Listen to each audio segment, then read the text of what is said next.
Chapter 571. The scene of the long-handed ape king exploding was played in slow motion in front of everyone's eyes. Blood splashed everywhere and dripped onto the ground. Their hearts violently pounded when they heard the sound of the long-handed ape king's body exploding. It was as if a heavy hammer had directly hit their hearts.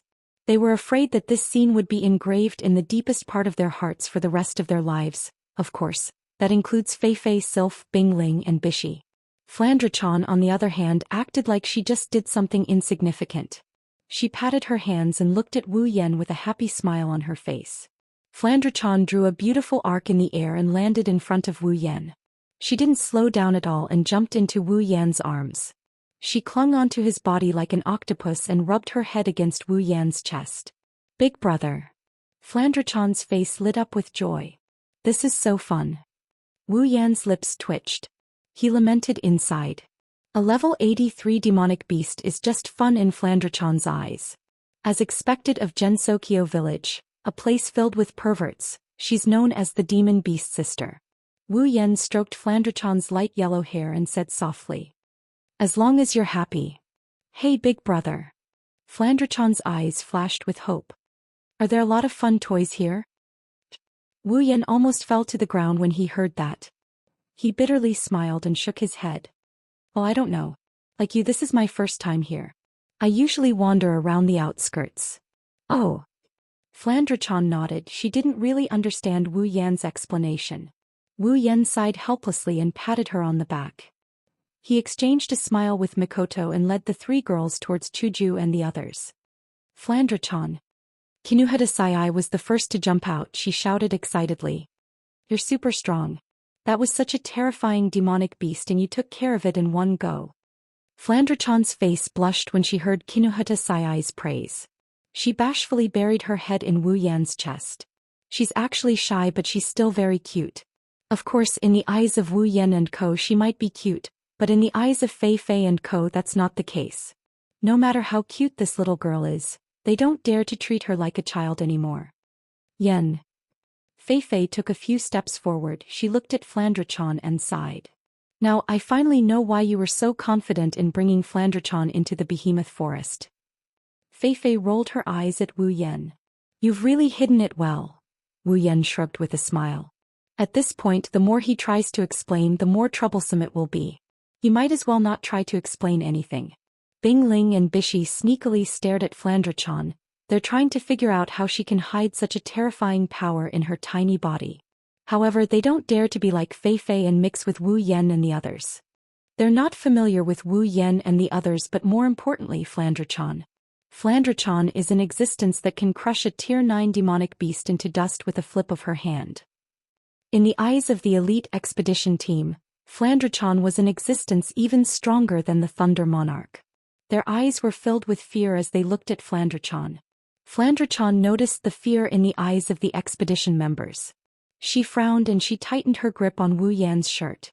She leaned her head against his shirt and the excitement and embarrassment on her face disappeared. Instead, she had a heavy expression on her face. Wu Yan raised an eyebrow when he noticed Flandre-chan's strange expression. He asked her in a low voice, "What's wrong, Flan?" "Big brother." Flandre-chan raised her head and looked at Wu Yan with a pair of dim eyes. "Do you hate Flan?" Wu Yan chuckled. He shook his head without hesitation. "Of course I don't hate Flan." "Really?" Flandre-chan's face lit up. She asked seriously, "You really won't hate Flan like them?" "Them?" Wu Yan tilted his head in confusion. When he saw the expressions of the expedition team members, he understood. The reason must be because of them. "Flan." Wu Yan nudged Flandre-chan's forehead. "Why do you think they hate you?" Flandre-chan fell silent and lowered her head. After a while she said, "Because they are the same as the fairies in Scarlet Fiend Mansion and my guests." Wu Yan paused for a moment before he understood what she meant. The fear in the eyes of the expedition team members reminded Flandre-chan of how she was treated back in Scarlet Fiend Mansion. In the past, Flandre-chan was mentally unstable and would often go on a rampage. Aside from Ramilia and a few other people, no one dared to interact with her. They were afraid that the second miss of Scarlet Fiend Mansion would mess with them if they weren't careful. Now the eyes of the expedition team members are probably the same as the ones who unfortunately met Flandrachon in Scarlet Fiend Mansion. Flandrachon is very sensitive to emotions like this. That's why she subconsciously thought they hated her. Wu Yan tightened his grip on Flandrachon's petite body. He felt pity for her. It's hard for him to imagine how Flandrachon lived back in Scarlet Fiend Mansion. If he was in Flandrachon's shoes, he wouldn't be able to take it if everyone around her looked at her with fear. Her family members were afraid of her and they were afraid of her. He might not be able to handle it, let alone the immature Flandrachon back then. No, it's more accurate to say that Flandrachon was able to survive hundreds of years in that dark basement due to her immature mind. Hinajiku and the others who had been listening to Flandrachon's speech all came over. Mikoto grabbed Flandrachon's hand. Flan, don't worry. Even if everyone hates you, I won't. I will never hate you. Flandrachon was taken aback by Mikoto's words. Chuju walked up to Flandrachon and patted her head. Yeah, Flan is so cute, why would anyone hate you? I like Fran a lot. That's right. Astria nodded. Flan is my little sister, I am Flan's big sister, I will never hate her. Yeah. Super. I will never hate you.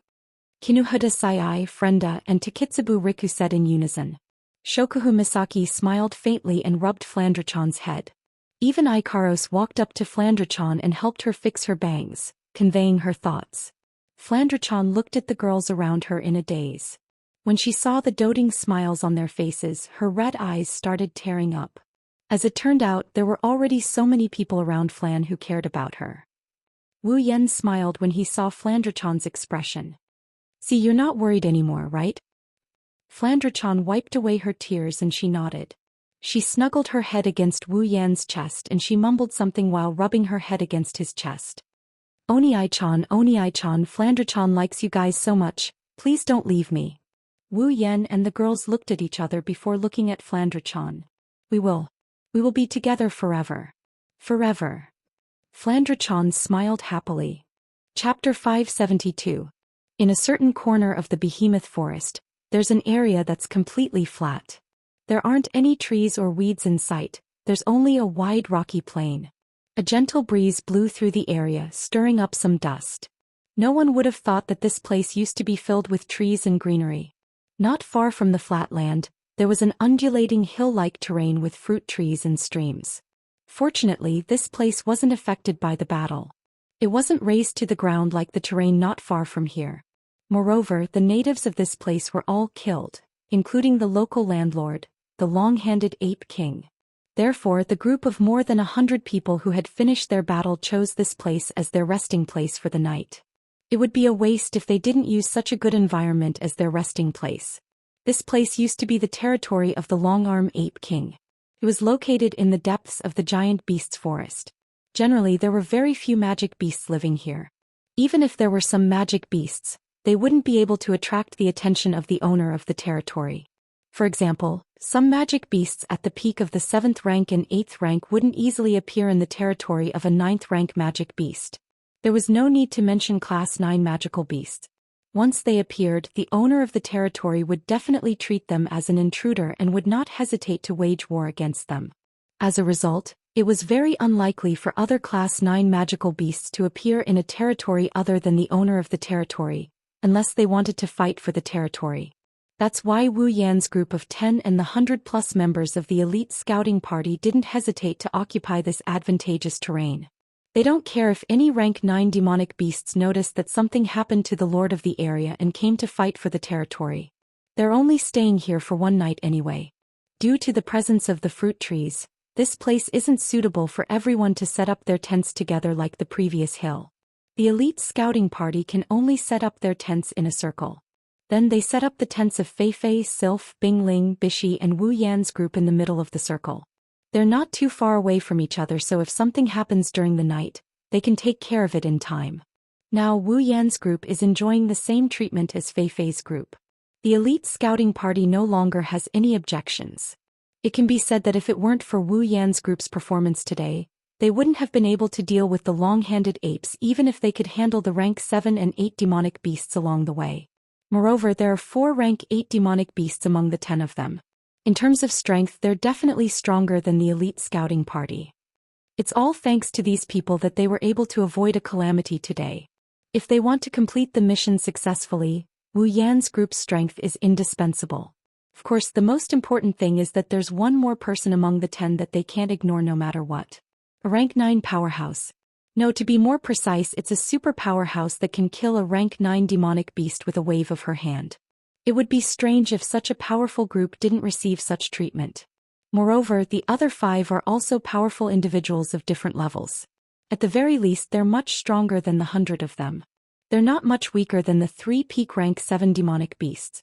Each of them has their own unique abilities. They'll play a huge role in this expedition. Thinking back on today's experience, the elite scouting party members couldn't help but sigh in their hearts. If they were the only ones who came to the behemoth forest to investigate, they wouldn't have ended up well. They don't know about this.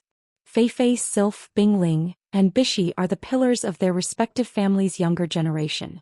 Even if they aren't as strong as Wu Yan's group with their powerful backgrounds, how can they not have any trump cards? Since they had chosen to let them lead the team in, the forces behind them naturally had to take out some of their wealth to suppress them. Otherwise, if something happened, there would be a lot of fun. Even without Wu Yan's group, Sylph and the others can still rely on their trump cards to protect themselves.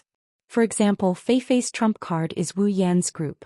After all, Wu Yan's group was personally invited by Lei Wang to protect Feifei. This is something that no one, including Feifei, knows about. Of course, Feifei and the others can rely on their trump cards to protect themselves.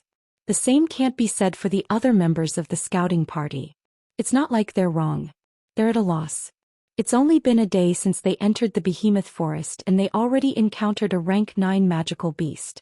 What about tomorrow? When they thought of this, they could not help but feel at a loss. However, when they remembered that they still had a team of 4 8th level and 1 9th level expert on their side, they no longer felt at a loss. Instead, they felt slightly at ease. How ironic. The members of the scouting party don't know that 4 rank 8 magical beasts and 1 rank 9 magical beast are already a thing of the past. During their one-day trip into the behemoth forest, they encountered countless peak rank 7 magical beasts and even rank 8 magical beasts. Including the Long-Arm Ape clan, the peak rank 7 Long-Arm Apes were all killed by the scouting party. 1 rank 8 Long-Arm Ape was killed by Sylph and the other 5 were killed by Wu Yan's group. These are all experience points. With so many magical beasts, peak rank 7 and even rank 8 magical beasts, the amount of experience points Wu Yan's group gained is unimaginable. On top of that, there's the rank 9 Long-Arm Ape King as well. Right now, the level of the 10 members of the scouting party has undergone a drastic change. Wu Yan, level 73, Chuju, level 70, Mikoto, level 78, Flandrachon, level 83, Ikaros, level 80, Astria, level 79, Shokuhu Misaki, level 70, Kinuhata Sai, level 70, Frenda, level 70, Takitsubu Riku, level 70. In just one day, Wu Yan leveled up 3 times, Mikoto leveled up 3 times, Astria leveled up 2 times, and even Flandrachon leveled up 1 time. As for Hinajiku, Shokuhu Misaki, Kinuhata Sai, Frenda, and Takitsubu Riku, they had all broken through to the Type 8 realm. Their current strength was definitely above Feifei, Baishi, and Bing Ling. However, this isn't the most shocking thing. The most shocking thing is that Ikaros has leveled up to rank 9 after killing the Long-Arm Ape King. She's now the second strongest person in Wu Yan's group. Now Wu Yan's group is no longer 4 rank 8 and 1 rank 9 like the scouting party thought. Instead they have 8 rank 8 and 2 rank 9. A group of 10 is more than enough to do whatever they want in the Spalier world. They don't even need to give face to the Empire and the 3 great houses. Hinajiku, Shokuhu Misaki, Kinuhata Sai, Frenda, and Takitsubu Riku were the happiest about their breakthroughs. Today they finally realized how weak they were, and in the blink of an eye, their strength increased by so much. It was needless to say how excited they were. Wu Yan, Mikoto, Flandrachon, and Astria are happy about their leveling up. Leveling up isn't as big as leveling up, but at their level, it's not a small matter. That's why they're happy about it. However, this also means that it won't be easy for them to level up in the future. The higher the level, the slower the leveling up.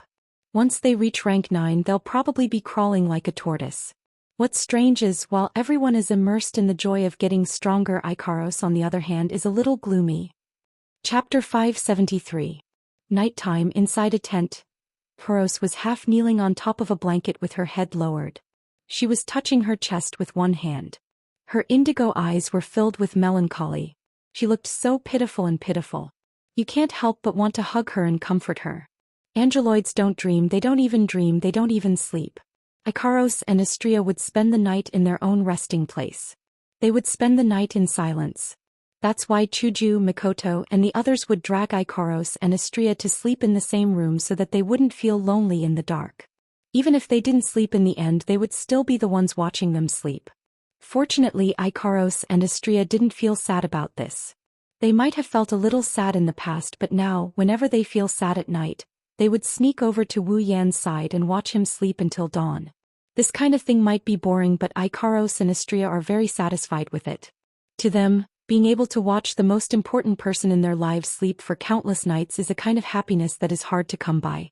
He doesn't know if this is the reason why Hinajiku, Mikoto, and the others would force the two girls to sleep together every night. Maybe they're jealous, who knows? Unfortunately, after Chuju, Mikoto, and the others fall asleep, Icarus and Astrea would still sneak to Wu Yan's side and watch him sleep. That is, unless they notice Wu Yan doing something that's forbidden to children. For example, last night when Wu Yan was with Shokuhu Misaki, the two angeloids blushed and didn't dare to enter. Because even they knew that if they went in, they would definitely be forced to play with them. The sky outside is getting dark. As usual, Chuju, Mikoto, and the others would drag Icarus and Astrea out for a chat until they went to bed. However, Astrea went with them as usual. Icarus, on the other hand, rejected Chuju, Mikoto, and the others' invitation for the first time. This is something that has never happened before. So when Icarus rejected Hinajiku and Mikoto's request, the two girls realized that Icarus must have something on her mind. Icarus is a girl who doesn't know how to hide her thoughts. In the dim tent, if one were to look closely, they would notice a faint light flickering under Icarus's hand that's clutching her chest. Full body scan detecting abnormalities. No abnormalities detected. Rescanning. Detecting abnormalities. No abnormalities detected. Icarus's pair of indigo pupils flashed with science fiction-like frames and lights. Her robotic voice came out of her seductive lips, telling the world what she's doing. Detecting abnormalities. No abnormalities detected. No abnormalities detected. Icarus didn't know how many times she got nothing out of the ordinary. Finally, she gave up on inspecting her body. The light in her eyes disappeared, replaced by a pair of indigo pupils. Looking at her chest that was still glowing faintly, Icarus couldn't help but clench her fists. This strange phenomenon has been going on since the day before.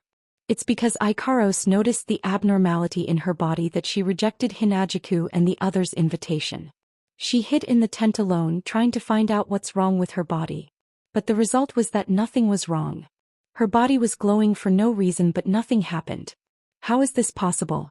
If there was no reason for his body to emit light, that would be really strange. Icarus doesn't know what's going on with her. She only knows that this phenomenon started after she broke through to Tier 9 after the Ape King died. Master. This strange phenomenon made Icarus uneasy. Right now she really wants to be with Wu Yan and stay by his side. It gives her a sense of security even though Icarus is much stronger than Wu Yan. Icarus extinguished the thought the moment it appeared. She doesn't know what's going on with this phenomenon, but she has a feeling that it's not a bad thing. Since it's not a bad thing, then it's better not to talk about it so that Wu Yan won't worry about it. Icarus didn't know that when she rejected Hinajiku and Mikoto's invitation, she had already sold herself out. Outside the tent, Hinajiku, Mikoto, Shokuhu Misaki, Astrea, Kinuhata Sayai, Frenda, and Takitsubu Riku gathered at the entrance of the tent. They peeked at Icarus through a small opening in the tent. Naturally, they also noticed the glow on Icarus' chest. Kar-senpai, what's going on? Astrea widened her eyes in shock. She looked anxious. Is there something wrong with her body? Why didn't she say it? Shoo, lower your voice, we'll be in trouble if Icarus hears us. Chuju nudged Astrea, but she too started to worry. Anyone with eyes can see that something's wrong with Icarus's body. In the end, should we tell that guy? Frenda stood on her tiptoes and stared at Icarus's chest. With that guy's understanding of Icarus, he should be able to tell something, right? No. Let's not. Kinuhadasai shook her head. Since Ikaros didn't choose to say it out loud, it must be because she doesn't want others to worry. If we super tell that guy, wouldn't it be a waste of her efforts? But we can't just leave it like that. Mikoto lowered her voice, but it wasn't hard to hear the impatience in her voice. What if something really happens to her? I don't think so. I don't think it's that bad. Shokuhu Misaki rubbed her cheeks. Ikaros is an angeloid, she should know her body better than anyone else. If something really happened to her, she wouldn't have dragged it out until now. Oh right, I remember now. Astria suddenly punched her palm. Ikaros-senpai has a self-healing system. If something really happened to her, her self-healing system would have activated a long time ago. The other 5 girls looked at Astria. Shokuhu Misaki said. Self-healing system. I think Yen mentioned it before. Ikaros's self-healing system will check her body and eliminate any abnormalities. Aha. Astria nodded repeatedly. Ikaros-senpai's self-healing system didn't activate on its own, that means she's fine. Astria got a little excited when she said this. She subconsciously wanted to cheer. The other girls jumped in fright and covered Astria's mouth with their hands. You super idiot. Be careful not to get super exposed. Kinuhata Sai grumbled. Astria, are you sure the self-healing system won't malfunction as well? Shokuhu Misaki turned to Astria and asked. Astria shook her head without hesitation and shook off the girl's hands. The self-healing system isn't under Ikaros-senpai's control. If something happens to Ikaros-senpai's body, it will activate on its own. There's no way it will malfunction unless it's intentionally sabotaged. Is that so? Shokuhu Misaki muttered under her breath. Her starry eyes stared at Ikaros for a while before she said helplessly. If that's the case, let's observe for a while before we decide what to do. The girls looked at each other. After a long while they all nodded their heads. Chapter 574. While Chuju, Mikoto and the others are worrying about Ikaros in another tent, Wu Yen, who didn't know what happened, finally let out a sigh of relief. Glancing at his side, he saw a pair of broken crystal wings crossed in front of him. Little Flandrachon was sleeping soundly with her fingers sucked in her mouth, causing him to smile wryly. Today the elite expedition team's fear of Flandrachon reminded her of her bad past. Even though Flandrachon's mood improved after being comforted by the girls, she didn't want to leave Wu Yan's side at night no matter what. She clung onto Wu Yan and didn't want to let go. Left with no choice, Wu Yan brought Flandrachon to his tent and comforted her for half a day. She's finally asleep. Kids sure are hard to please. Sighing, Wu Yan reached out and stroked Flandrachon's hair. Looking at her cute sleeping face, he couldn't help but smile. Good night, little one. Wu Yan kissed Flandrachon's cheek and covered her with a blanket. Then he shook off Flandrachon's hand and got up to leave the tent. At this time the sky was already completely dark. The elite exploration team started a few bonfires, causing the entire forest to be filled with a fiery red color. As for them, they began to divide into shifts and get busy for the night patrol mission.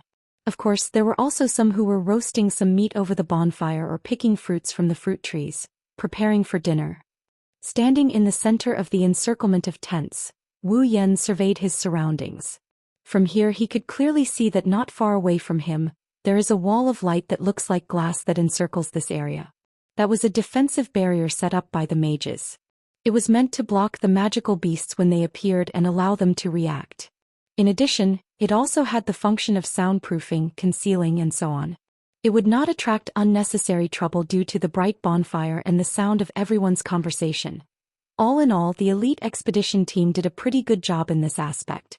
Their methods are professional and they're well prepared. If it wasn't for the fact that this trip to the giant beast forest was beyond their capabilities, they would have played an important role. They wouldn't be like right now where they can only fight small monsters, help patrol, cook and so on. They're still elites after all. Wu Yan raised his head and looked at the night sky.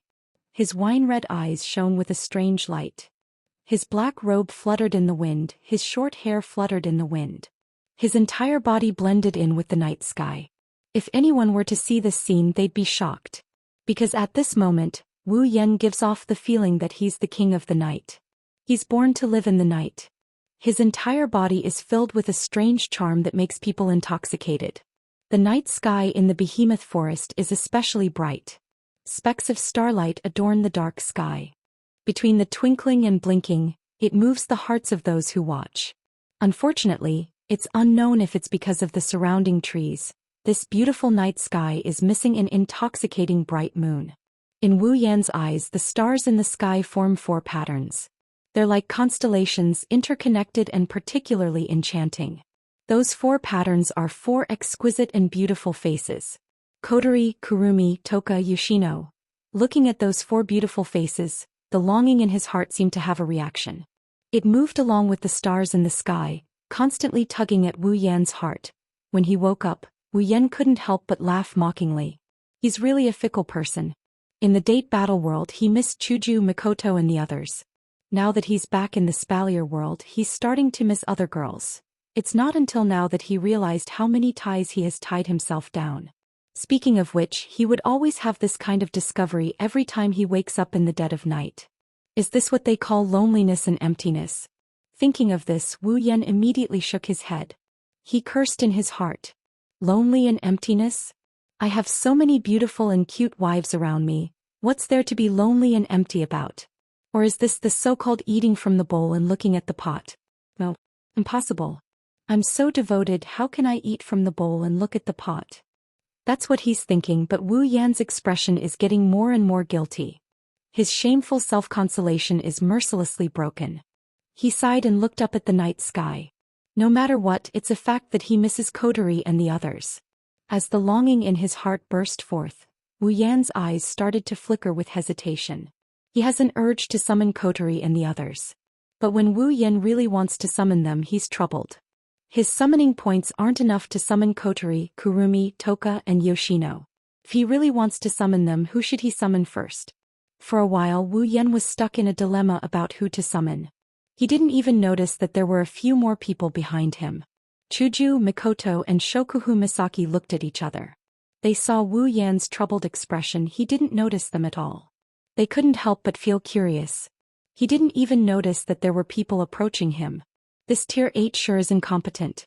What's troubling him to this extent? After watching quietly for a while, Mikoto was the first to get impatient. What are you thinking about? Why are you so engrossed in your thoughts? Wu Yan jumped out of his stupor when he saw Hinajiku, Mikoto and Shokuhu Misaki. His face turned red when he noticed that Hinajiku, Mikoto and Shokuhu Misaki were also startled by him. What are you guys doing? It's fun to scare people. She rolled her eyes in annoyance. In the end, the thick-skinned person began to accuse her in advance. Ha! Mikoto raised an eyebrow and poked Wu Yan with her finger. You're the one who's scaring yourself. We've been standing here for a long time and you didn't even notice us. How dare you accuse us of scaring you? We've been standing here for a long time. Wu Yan scratched his head. Have you been standing here for a long time? I really didn't notice. So, what are you thinking about? Why are you so engrossed? Chuju crossed her arms in front of her chest and looked at Wu Yan suspiciously. This made Wu Yan recall the reason why he was in such a dilemma. His expression turned unnatural. I wasn't thinking about anything. I was just casually thinking about it. His eyes drifted and shifted away. This made him look even more suspicious. I was just casually thinking about it. Hinajiku and Mikoto narrowed their eyes as they stared at Wu Yan's face. Wu Yan smiled sheepishly with an embarrassed expression. Shokuhu Misaki, who has been observing Wu Yan's expression, suddenly realized something and spoke. Don't tell me you're thinking about the girls you messed around with in the dungeon world? Chuju, Mikoto and Shokuhu Misaki heard a loud thud coming from Wu Yan's chest. The 3 of them understood what was going on. Shokuhu Misaki's lips curled up. Little Yen, you were so engrossed in your thoughts just now. If I'm not wrong, you were probably thinking about whether or not to summon those girls, right? Thud. Thump thump thump thump thump sounds kept coming out from his chest. In the silence of the night, the sound was very clear. Hearing this sound, Hinajiku and Mikoto came to a realization. Their gazes pierced Wu Yan like needles, turning the thump thump thump sounds into thump thump thump thump thump. He couldn't help but take a step back. Looking at the 3 girls who could turn into goddesses at any moment, Wu Yan's heart throbbed with pain. This doesn't make sense. Mind reading. Chapter 575. Hinajiku and Mikoto instantly turned black when they saw Wu Yan's expression that was basically admitting to it. It seems like you have a good relationship with them. Chuju closed her eyes and said expressionlessly. Actually it's not that good. Wu Yan forced a smile and raised his hand weakly.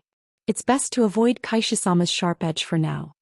You missed them so much that you didn't even notice us approaching you. How can you say you don't have a good relationship? Mikoto chuckled coldly.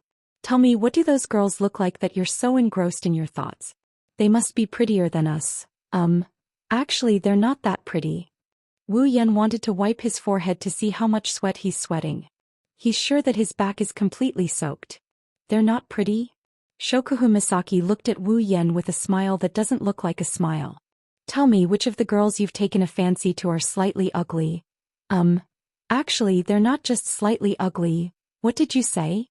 Chuju, Mikoto and Shokuhu Misaki were furious. They yelled at Wu Yan to wake him up from his stupor. Wu Yan is sure that his face is completely soaked in sweat. Wu Yan backed away with cold sweat on his forehead. He's crying on the inside. All he did was think about the girls and he ended up in such a state.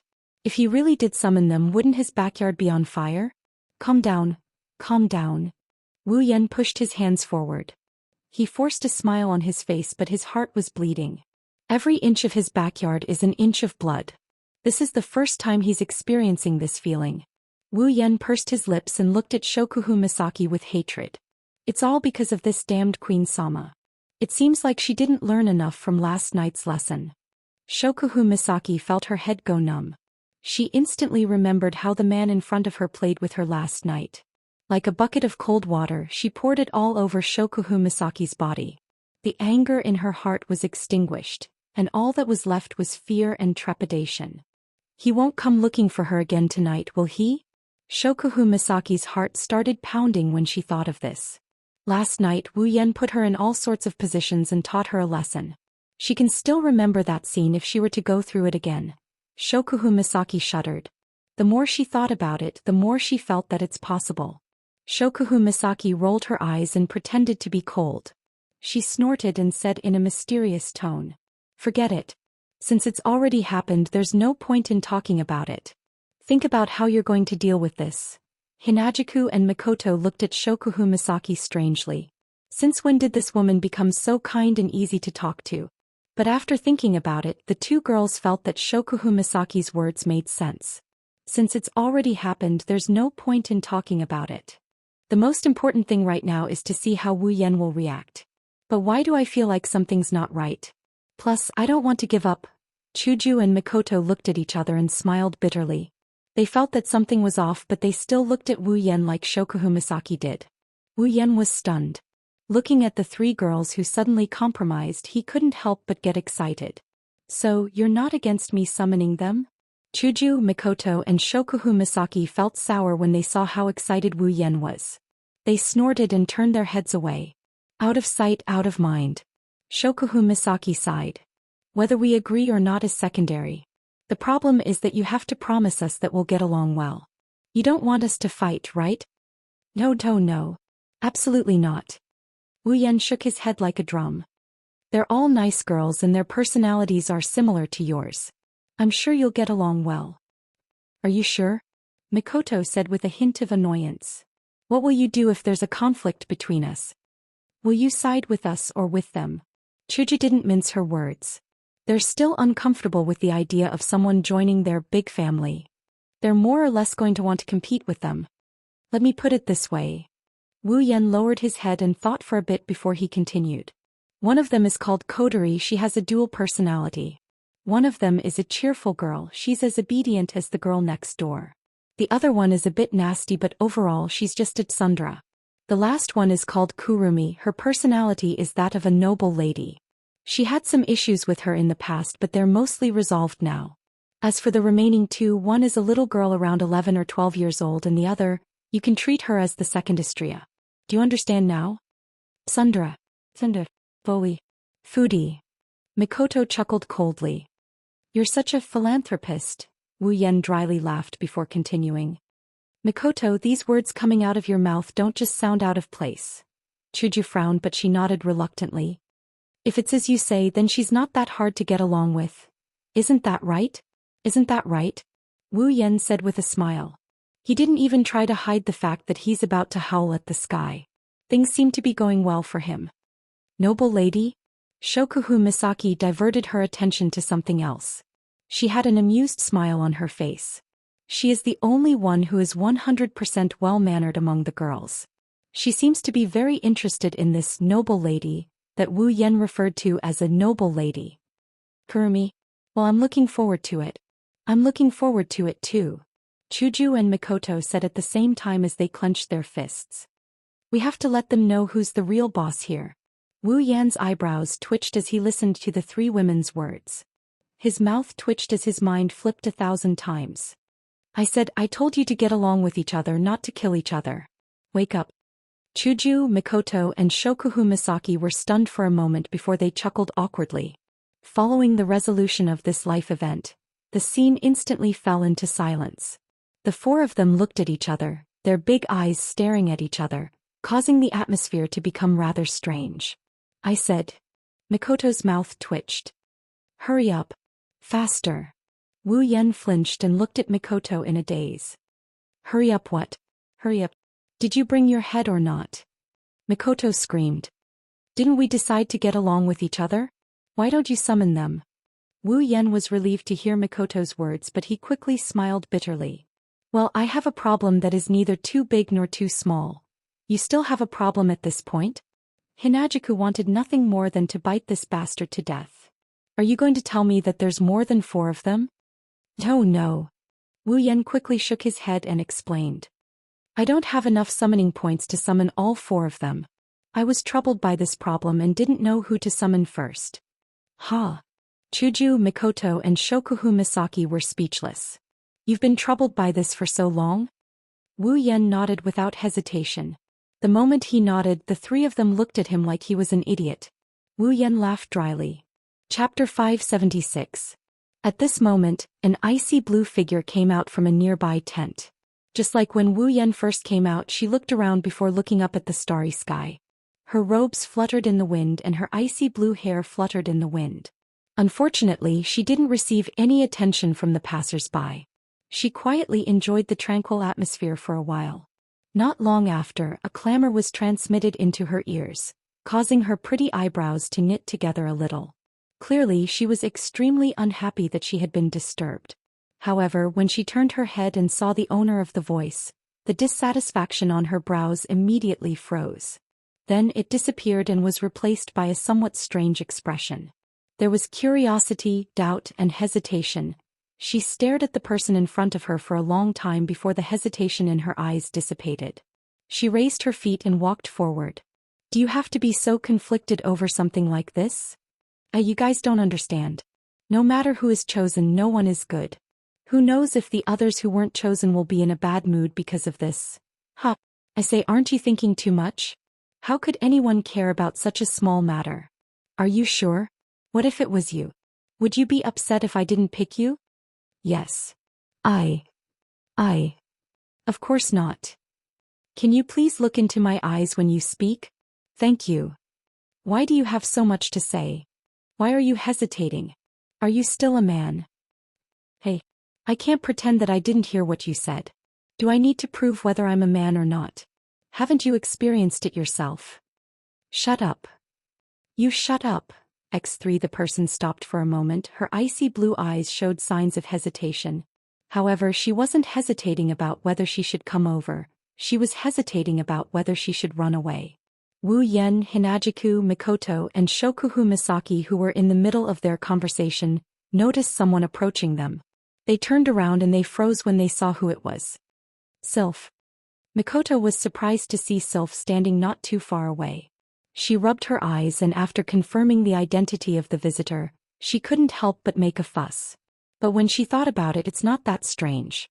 The number of times this ice princess has taken the initiative to interact with others is probably less than the number of fingers she has on her fingers. It's really you. Even Hinajuku and Shokuhu Misaki were shocked. They haven't known Sylph for a long time, but Sylph's cold personality is as well known as her reputation.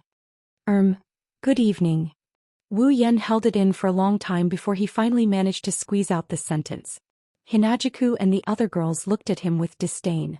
Sylph maintained her cold expression. She nodded in response to Wu Yan's greeting. Wu Yan, Chuju, Mikoto and Shokuhu Misaki looked at each other. Shokuhu Misaki took the initiative to speak. Sylph, are you here to look for us? Sylph nodded but she quickly shook her head. Wu Yan and the other girls were speechless. Is she here to look for us? Sylph noticed Wu Yan and the others' confusion. She paused for a moment before speaking. Her words caused an uproar. I'm here to look for you. Sylph looked into Wu Yan's eyes and she said something shocking. I want to talk to you in private. Alone. Chuju, Mikoto and Shokuhu Misaki's jaws dropped. Talk to you. Wu Yan's jaw dropped. Wu Yan and the others were shocked when they saw Sylph acting as if she was asking them if they had dinner yet. Is this the same Princess Sylph who doesn't like to interact with people?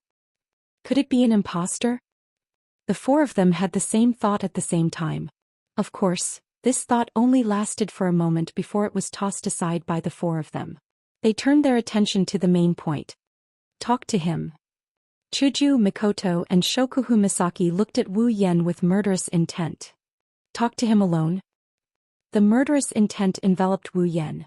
Wu Yan shuddered. Wu Yan instinctively took a few meters away from Sylph and shook his head at Chuju and the others to express his innocence. The three harem masters have just acknowledged the existence of Kotori and the other girls. If he were to get entangled with Sylph now, he would definitely die a miserable death. After all, the three girls would definitely be a little unhappy about it. A wise man submits to circumstances and cleans up his ties with them. Plus, there was nothing between them to begin with. Sylph stood there without saying a word. She seemed to be waiting for Hinajiku and the others to leave. Wu Yan almost fell to the ground when he saw how calm and confident she is. I say, why don't you give me an explanation? Chuju, Mikoto and Shokuhu Misaki looked back and forth between Wu Yan and Sylph. For some reason, the murderous intent in their eyes disappeared. There's a 99% chance that the two of them have nothing to do with each other. That's what Chuju, Mikoto and Shokuhu Misaki thought when they saw Sylph's cold expression. They would rather die than believe that Sylph would be interested in Wu Yan. All right. Shokuhu Misaki pursed her lips. Then the three of you can talk to each other in private. Shokuhu Misaki narrowed her eyes and glared at Wu Yan. As for the lost girls you abducted, it's not a good time for them to appear here. Let's talk about them after we leave the behemoth forest. Wu Yan nodded his head. As long as they don't object to his summoning or reject Kotori and the others, he will do whatever they want. Hinajiku and Mikoto didn't want to leave, but since Shokuhu Misaki said so, they didn't want to stay any longer. They glared at Wu Yan before leaving with Shokuhu Misaki. They returned to their own tents, leaving Wu Yan and Sylph alone. After the three women left, Wu Yan didn't know what to do. He smiled at Sylph and waited for her to speak. Sylph, on the other hand, was staring at the white ring on Wu Yan's finger. Just as Wu Yan couldn't take it anymore, Sylph finally spoke. Your ring. Sylph looked at Wu Yan and spoke in a serious tone. Where did you get it from? Huh? Ring? Wu Yan flinched and he saw Sylph looking at his hand. He followed her gaze down to his hand. You're saying? Wu Yan frowned as he raised the pure white ring on his finger. This ring. Sylph nodded. Wu Yan's expression turned serious. He looked straight into Sylph's eyes. Do you recognize this ring? Sylph paused, her eyes flickered for a moment before she nodded and shook her head. Wu Yan's mouth twitched. Do you recognize it or not? Sylph shook her head. Now is not the time to tell you. Huh? Wu Yan was stunned. What kind of answer is that? Where did you get this ring from? Sylph quietly shifted the topic back to her previous question. Wu Yan sighed. I got this ring from a treasure trove. A treasure trove. Sylph was silent for a moment before she nodded. I understand. Thank you. Wu Yan stared at Sylph with a dumbfounded expression as she walked away without looking back. Wu Yan took a few deep breaths as he looked at Sylph's back. I won't stoop to your level. Chapter 577. Morning, deep in the behemoth forest. Wisps of refreshing air spread through the encirclement of tents. The cold temperature made the people who came out of the tents involuntarily tighten their clothes. Sunlight shone down from the sky above the forest, passing through the layers of green trees and finally converging on the ground, reflecting mottled light spots. Inside the bonfire, the crackling sound of the burning branches continued. However, because of the cold morning, even if one stood beside the bonfire, they could not feel any warmth. Fortunately, the bright and beautiful sunlight still gave the people who had rested in the forest for a night or patrolled for half the night a sense of warmth, so they did not feel so lazy. Of course, that's the feeling of a normal person.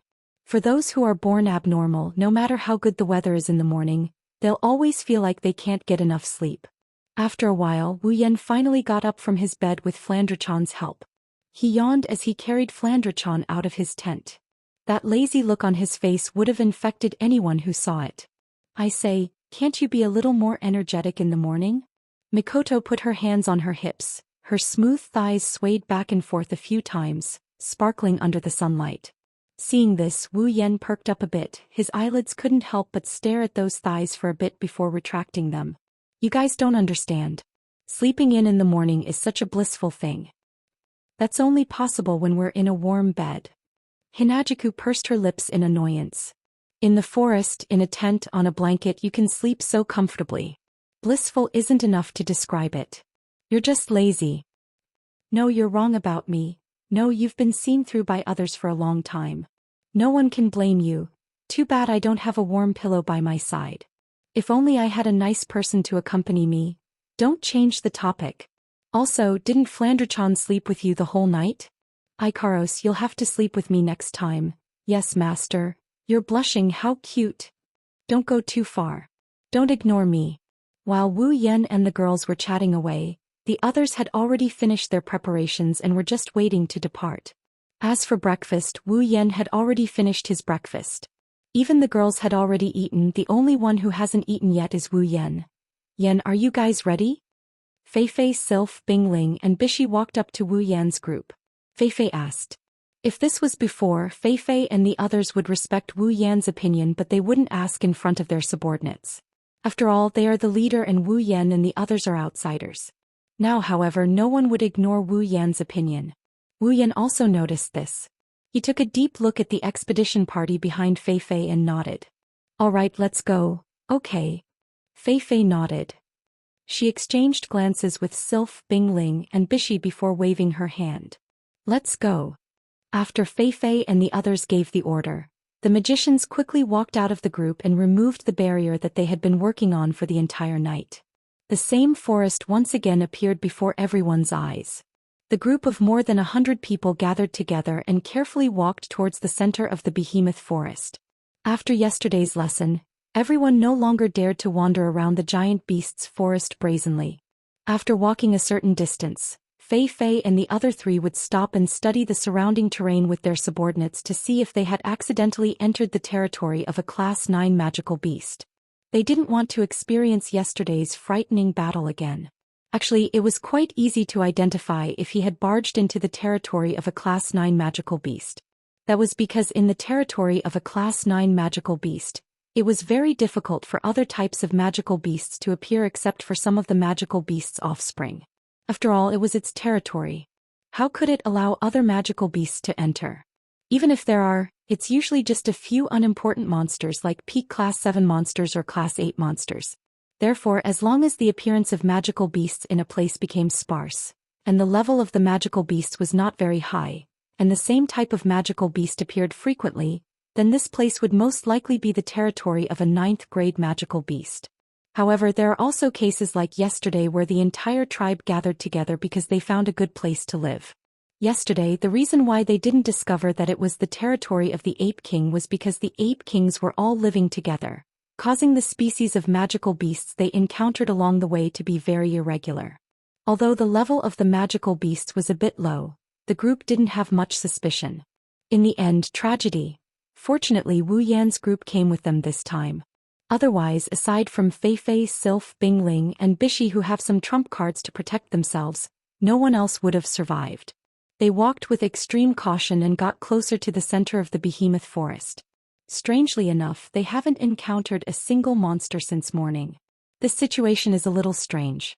Wu Yan even saw a Tier 8 demonic beast appear in their line of sight for less than a second before it ran away with its tail tucked between its legs, causing many people to stare at it so hard that their eyes almost popped out of their sockets. Feifei, Sylph, Bingling and Bishi didn't react to it at all. It's as if it's only natural. Wu Yan knew that the problem lies with them.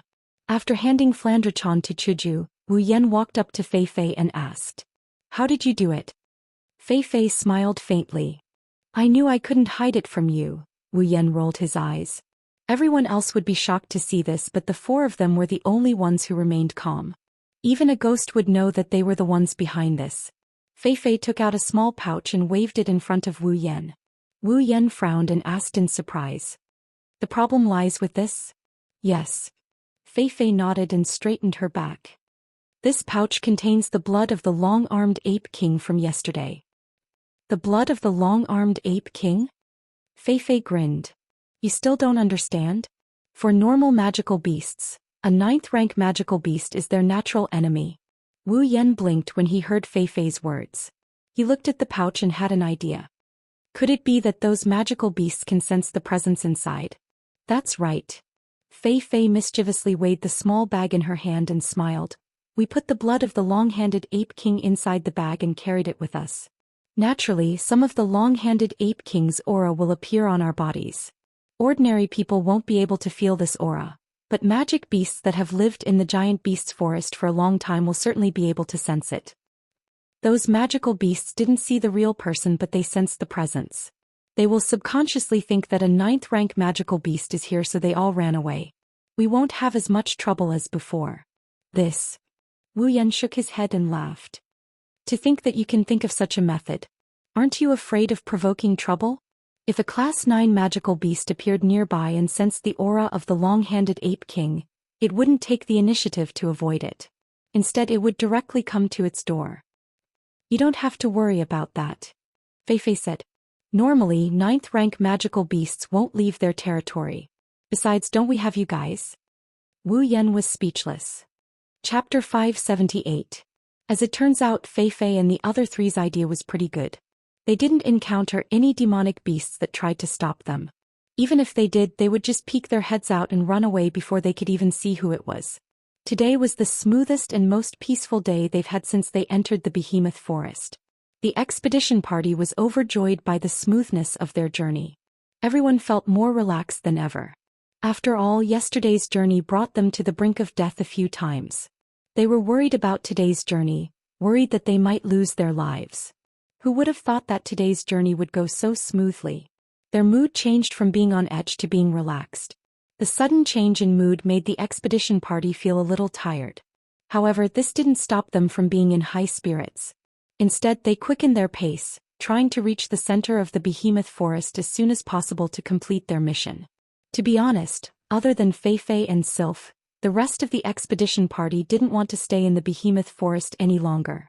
They were filled with ambition and determination to complete their mission. But in the past few days, their ambitions were shattered one by one. Only they themselves know how bitter the journey was. However, the hundreds of Tier 7 elites in the expedition party are destined to have a hard time on this journey. As the afternoon approached, Fei Fei, Sylph, Bing Ling, and Bishi, who were leading the way, suddenly stopped and turned around with a solemn expression. Everyone set up camp. The expedition party was stunned. They looked at the four leaders in front of them and then looked up at the sky. They couldn't help but feel puzzled. It's still early. Logically speaking, they should have been able to continue their journey. Although their hearts were filled with doubts, the members of the elite exploration team immediately responded. They spread out and began to set up their camp. Yen, Chuju, Mikoto, and Shokuhu Misaki walked to Wu Yan's side and looked at him. It's obvious that they were puzzled by Fei Fei and the others' actions. Wu Yan narrowed his eyes and glanced at Fei Fei and the others. He said to Chuju and the others, "Wait here for a while, I'll go ask them." The girls nodded. Wu Yan, Chuju, Mikoto, and Shokuhu Misaki looked at each other and gave them a reassuring look. They then walked towards Fei Fei and the others. "Why did you stop?" Wu Yan didn't beat around the bush when he arrived in front of Fei Fei and the others.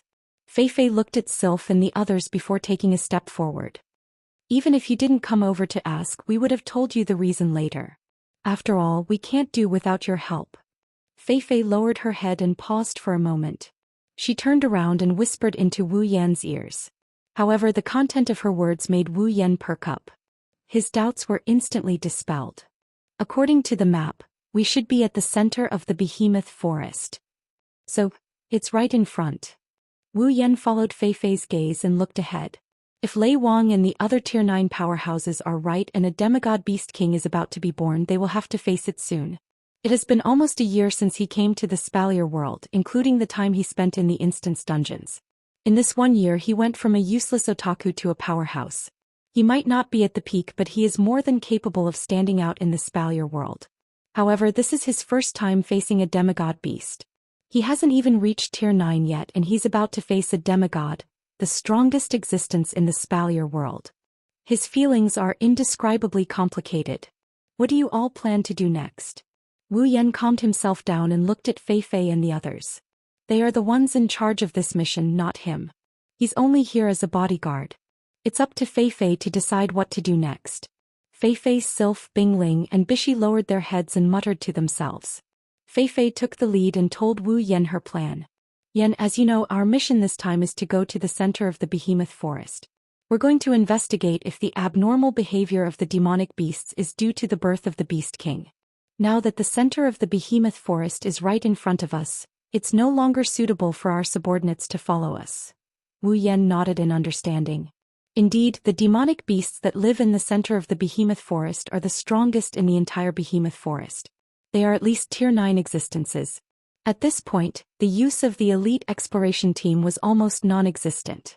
They couldn't help in the battle and might even expose their whereabouts due to the large number of people. Therefore, the use of the elite exploration team had more or less come to an end here.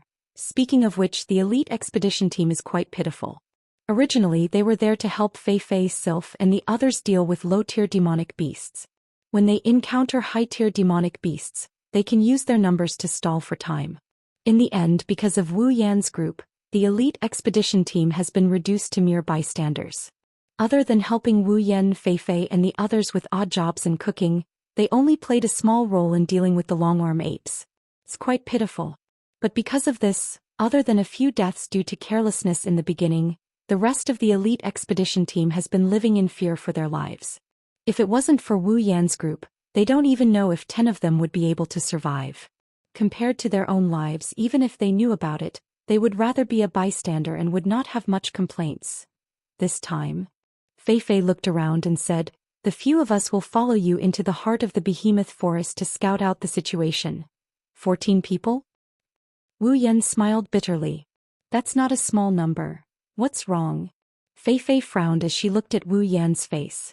Do you have other ideas? No. Let's do it this way.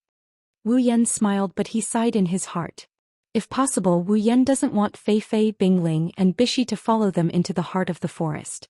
Their strength isn't good enough for them to continue moving forward.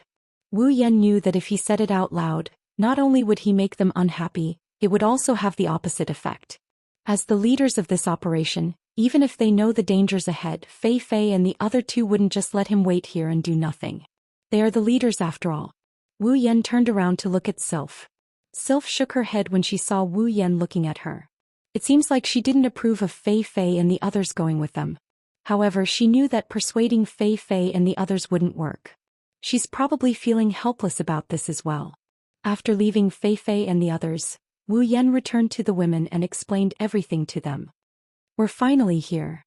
The women's expressions turned serious. Just like Wu Yan, they looked at the heart of the behemoth forest. No one knows what they're thinking. No matter what, it's best if we can complete Grandpa Lei Wang's request. If we can't.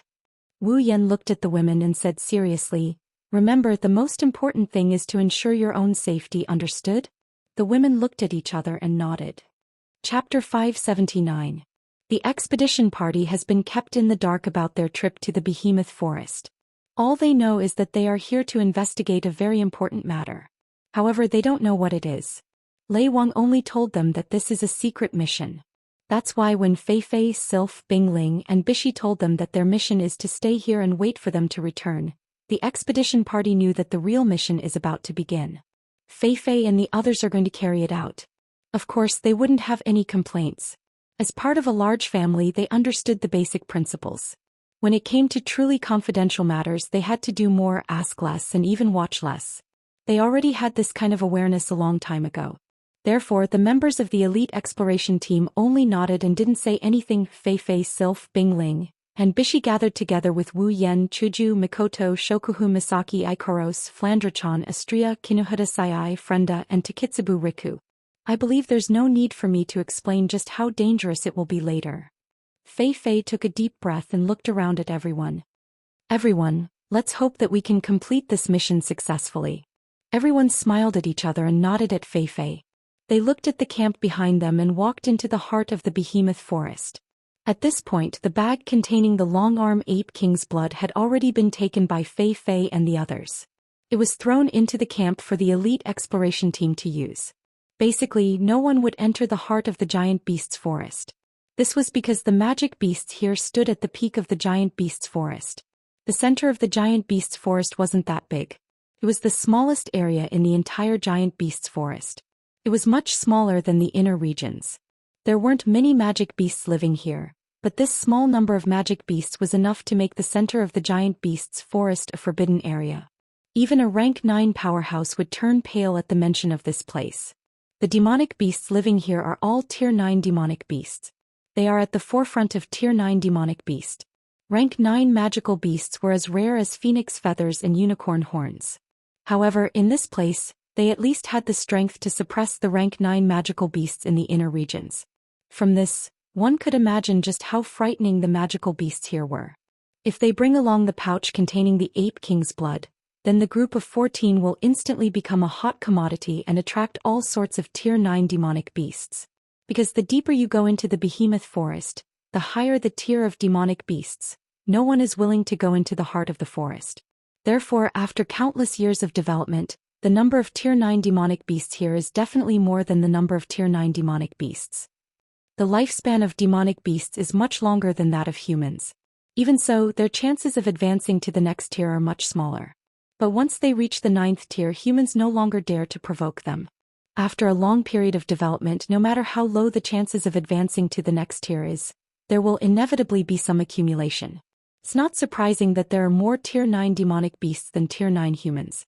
Maybe because of this, after a long period of accumulation, there was finally a peak Tier 9 demonic beast that successfully advanced to the next tier and became a demigod beast king. The central area isn't that big, but the number of demonic beasts is very low. Wu Yan's group of 14 carefully trekked forward for quite some time. They are surrounded by the same forest, but no one thought that this place is the same as the forest they went through before. At the very least, everyone here can feel the heavy and dangerous atmosphere that permeates the air. In order to avoid encountering any Class 9 demonic beasts, this time, not only were Fei Fei and the rest on high alert, even Shokuhu Misaki and Ikoros were doing their best to sense their surroundings. The moment they sensed a Class 9 demonic beast approaching, they would retreat as fast as they could. It's not that they are timid, it's just that their mission is to scout. In a situation where there is no way out, they can't engage in unnecessary battles. It's not clear if they are lucky or not, but the group of 14 ran into Tier 9 demonic beasts 3 or 4 times. Moreover, every single one of them was at least level 85. At the 9th tier, even the difference of 1 tier is huge. A level 85 demonic beast is much stronger than a long-handed ape king, let alone a level 85 demonic beast. Fortunately, Shokuhu Misaki and Ikoros were able to detect the beasts before they got close to them. They immediately notified everyone and retreated in a different direction. After a few times, they were able to get through this place safely. At this time, Fei Fei is holding a map of the behemoth forest. She, Bingling, and Bishi are pointing at the map. Once they have confirmed the direction, they will lead the group. From time to time, they will be frowning. Looks like they are having a headache. The deeper they go into the behemoth forest, the more they don't dare to enter. This caused the map to leak out. The outer regions of the behemoth forest are the most detailed, while the inner regions are a little rough. As for the center region, there is nothing at all. The map in Fei Fei's hand was taken by Lei Wang from the elders of the Board of Governors. It is said that the map was left behind by their ancestors. Similarly, even though they have the map, it's not detailed enough. That's why Fei Fei needs to discuss with Bingling and Bishi. It can be said that the group spent most of their time in the center region of the behemoth forest trying to figure out the way. As Fei Fei and the rest led the way, Fei Fei finally let out a sigh of relief and smiled. All right. The center region of the behemoth forest is right in front of us. Everyone was shocked when they heard this. They are now at the center region of the behemoth forest. That means the Beast King is there as well. Wu Yan and the rest walked towards Fei Fei. They looked at the map and confirmed that the center region of the behemoth forest is right in front of them. They looked at each other and took a few steps forward. Everyone was shocked when they saw what they saw. This. Bing Ling took a step back and said with a face full of shock. How is this possible? No way. Bishi's breathing quickened as he lowered his head in despair.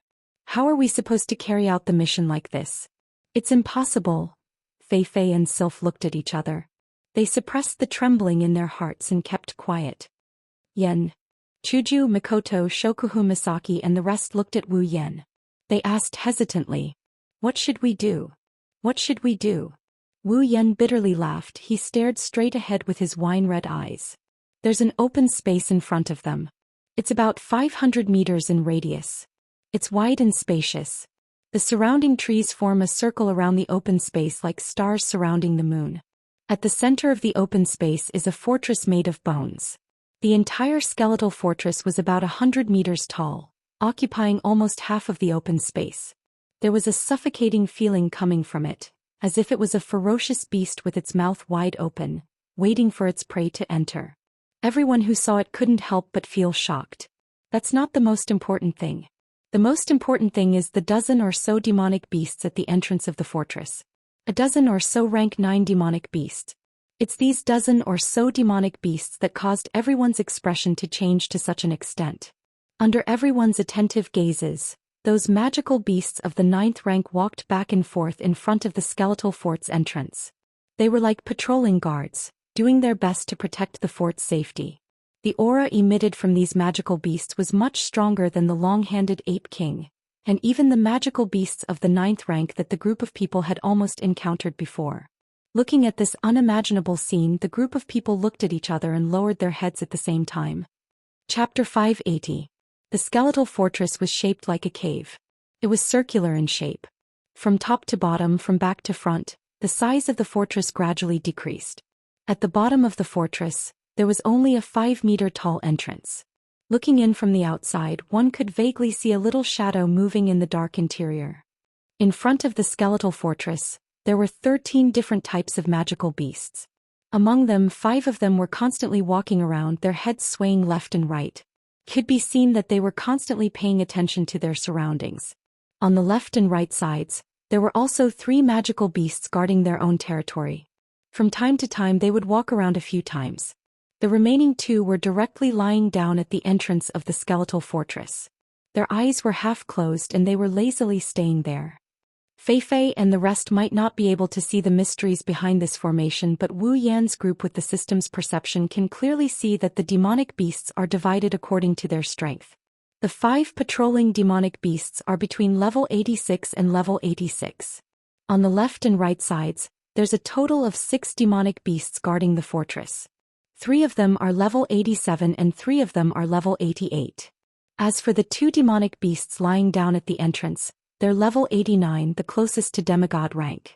With such a formation, even Lei Wang wouldn't dare to act rashly if he personally brought all the members of the council here, let alone Wu Yan's group of 14. One side has 14 demonic beasts while the other side has 13. But in terms of strength, the difference is like heaven and earth. 3 peak rank 7, 9 rank 8 and 2 rank 9. Against 14 rank 9 demonic beasts, there's no need to say who's going to win and who's going to lose. What's more, the other side is at the peak of rank 9. On the other hand, even if Flandrachon's strength can't be measured by normal standards, there's no way she can fight against so many rank 9 demonic beasts. Plus, Ikaros just recently entered rank 9. Along the way at the final juncture, Wu Yan's group finally encountered a situation that's giving them a headache. Yan, what do you think we should do? Even the usually smart Shokuhu Misaki doesn't know what to do at this moment. She could only look at Wu Yan. Everyone else also looked at Wu Yan. After carefully examining the skeletal fortress and the demonic beasts, Wu Yan frowned. Those demonic beasts, why are they gathering there? It was as if his words had woken everyone up from a dream. His words caused everyone to subconsciously want to deal with those magical beasts to freeze, and they changed the topic to the real crux of the matter. That's right. Mikoto was hiding behind a tree, her head was furiously scratching the ground. A bunch of rank 9 demonic beasts gathering in one place, and they look like they're guarding something. You mean? Chuju looked at Mikoto, then at Wu Yan. Those demonic beasts, they're protecting the Beast King? That should be it. Shokuhu Misaki's eyes lit up. Lei Wang once said that the demonic beasts in the Behemoth Forest are united against outsiders because they want to protect the Beast King that's in its weakened state. Now all of these demonic beasts are gathered together and they look like they're guarding something. The only thing that could make them do this is the Beast King. In other words, Fei Fei gritted her teeth. There really is a new Beast King in the Behemoth Forest. Based on what we've observed so far. Wu Yan raised his head and looked at everyone. There's a very high possibility. Fei Fei, Sylph, Bingling, and Bishi's expressions darkened when they heard Wu Yan's words. Lei Wang once said that the Beast King has the ability to command all demonic beasts. It also has the intelligence of a human. Once a new Beast King is born, the people of the Spalier world will no longer be able to obtain resources from the Behemoth Forest. The giant beasts forest is of utmost importance to the people of Silveria. Without this precious land where resources can be harvested freely, the impact would be huge enough to spread across the entire world. That's why the Board of Governors placed so much importance on this demonic beast anomaly and sent them here to investigate. Now there's a high possibility that the birth of a new Beast King is real. This is something Fei Fei and the others don't want to hear.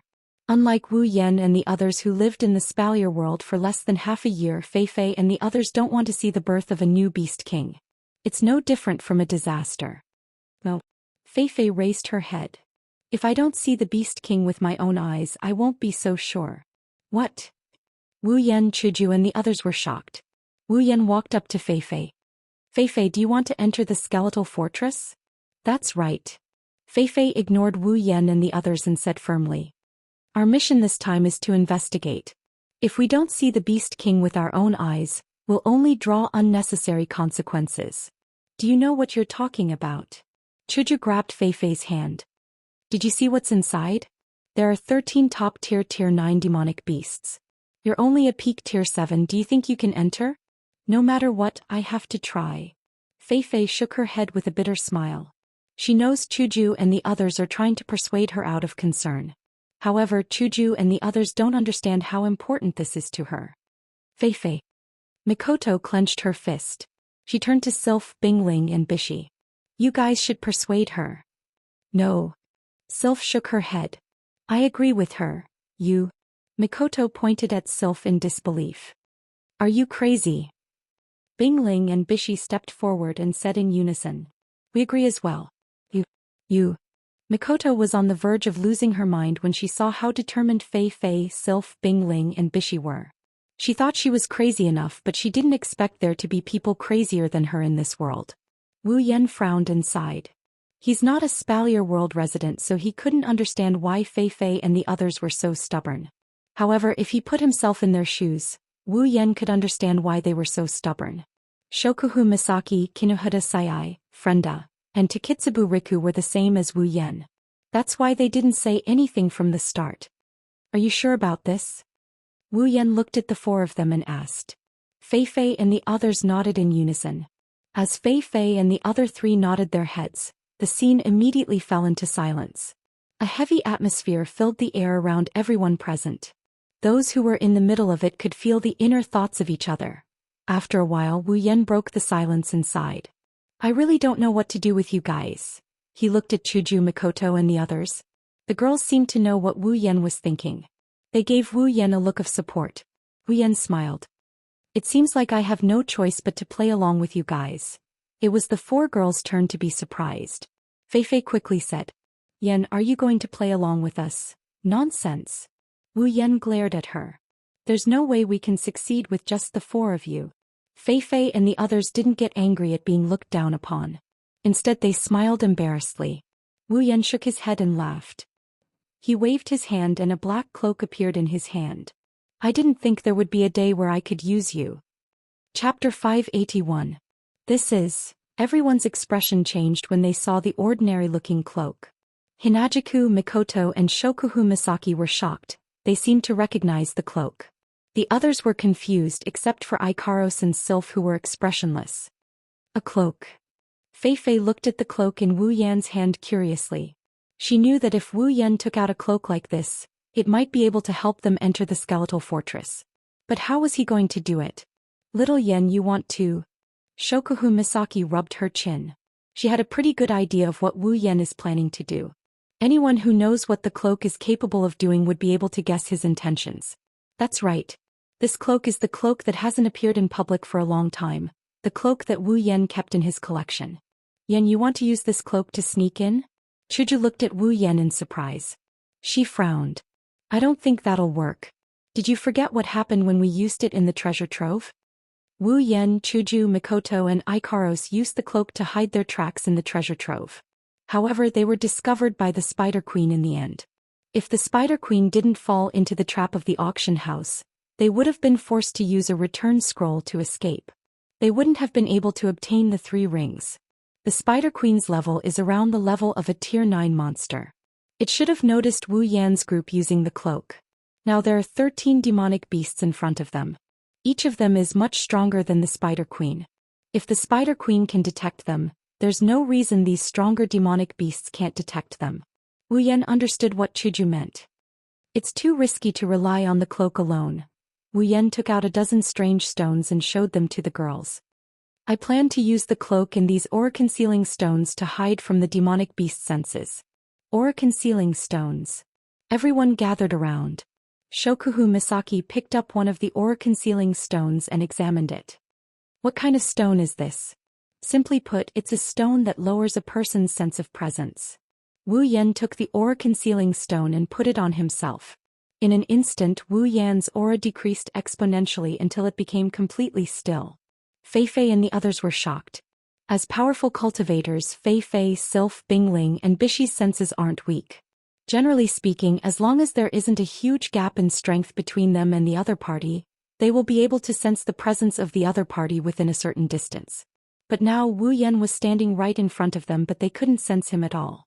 If they closed their eyes, they wouldn't even know that there was a living person standing right in front of them. Fei Fei and the others felt a chill run down their spines. If this is the effect of the aura-concealing stone, then it's truly terrifying. If this stone were to fall into the hands of an assassin, then it would be a godly item. Seeing the shocked expressions on the faces of Fei Fei and the others, Wu Yan smiled proudly and placed the aura-concealing stone and cloak of concealment in front of them. With these aura-concealing stone and cloak of concealment, it shouldn't be a problem for us to sneak into the skeletal fortress right under their noses. Concealment. Fei Fei and the others were shocked. You're saying that cloak of concealment can help us become invisible? Facing the four's reaction, Wu Yan's expression was casual as he nodded. Fei Fei and the others exchanged glances with each other. They stared at the cloak and aura-concealing stone. Their eyes flashed. It's hard to tell what they're thinking. Chuju and the others looked at the 2 items with great interest.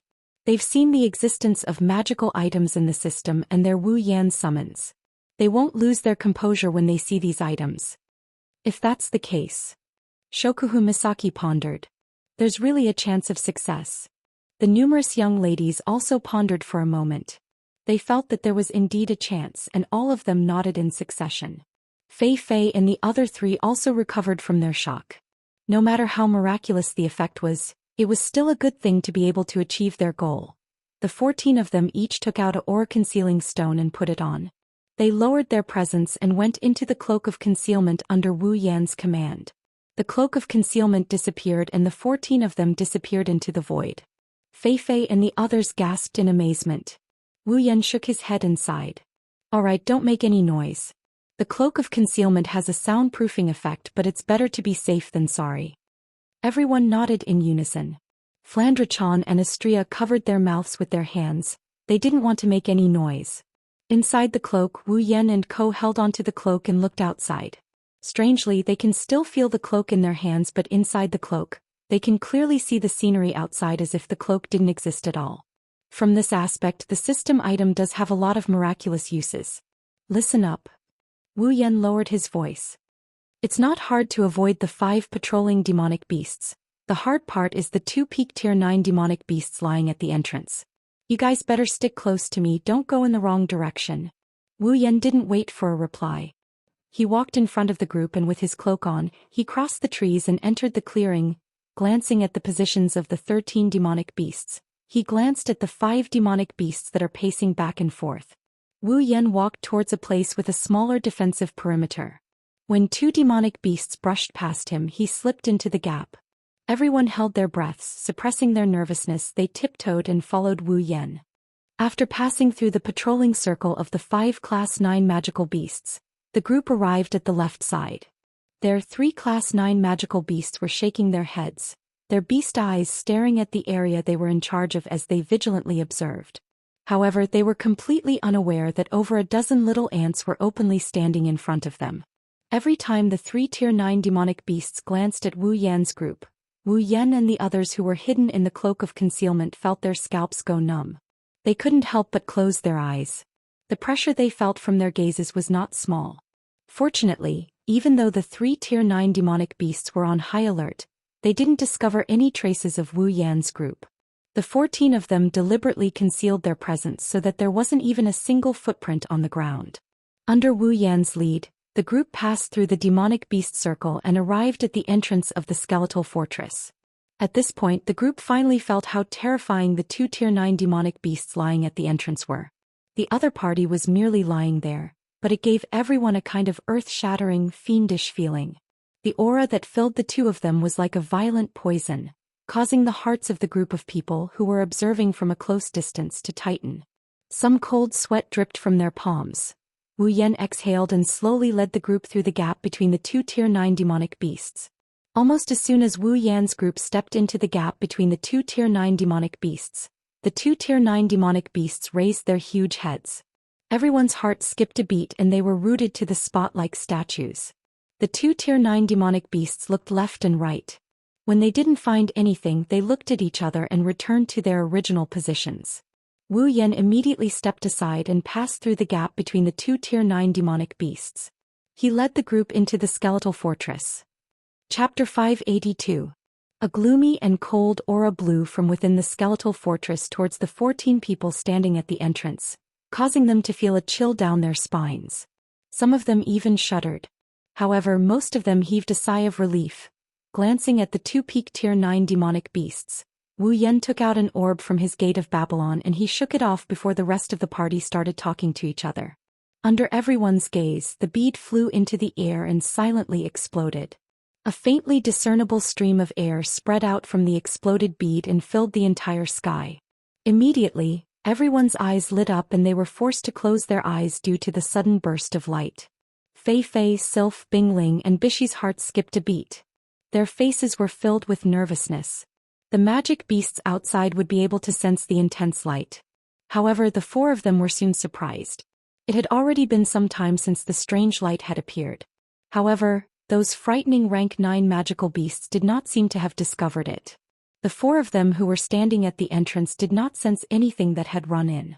Could it be that the monsters didn't notice the light? Time slowly passed as the 4 of them felt uneasy. The light in the sky gradually dimmed. Not long after, the skeletal fortress returned to its original cold atmosphere. Phew! Wu Yan finally let out a sigh of relief. Under everyone's shocked gazes, he tore off his cloak.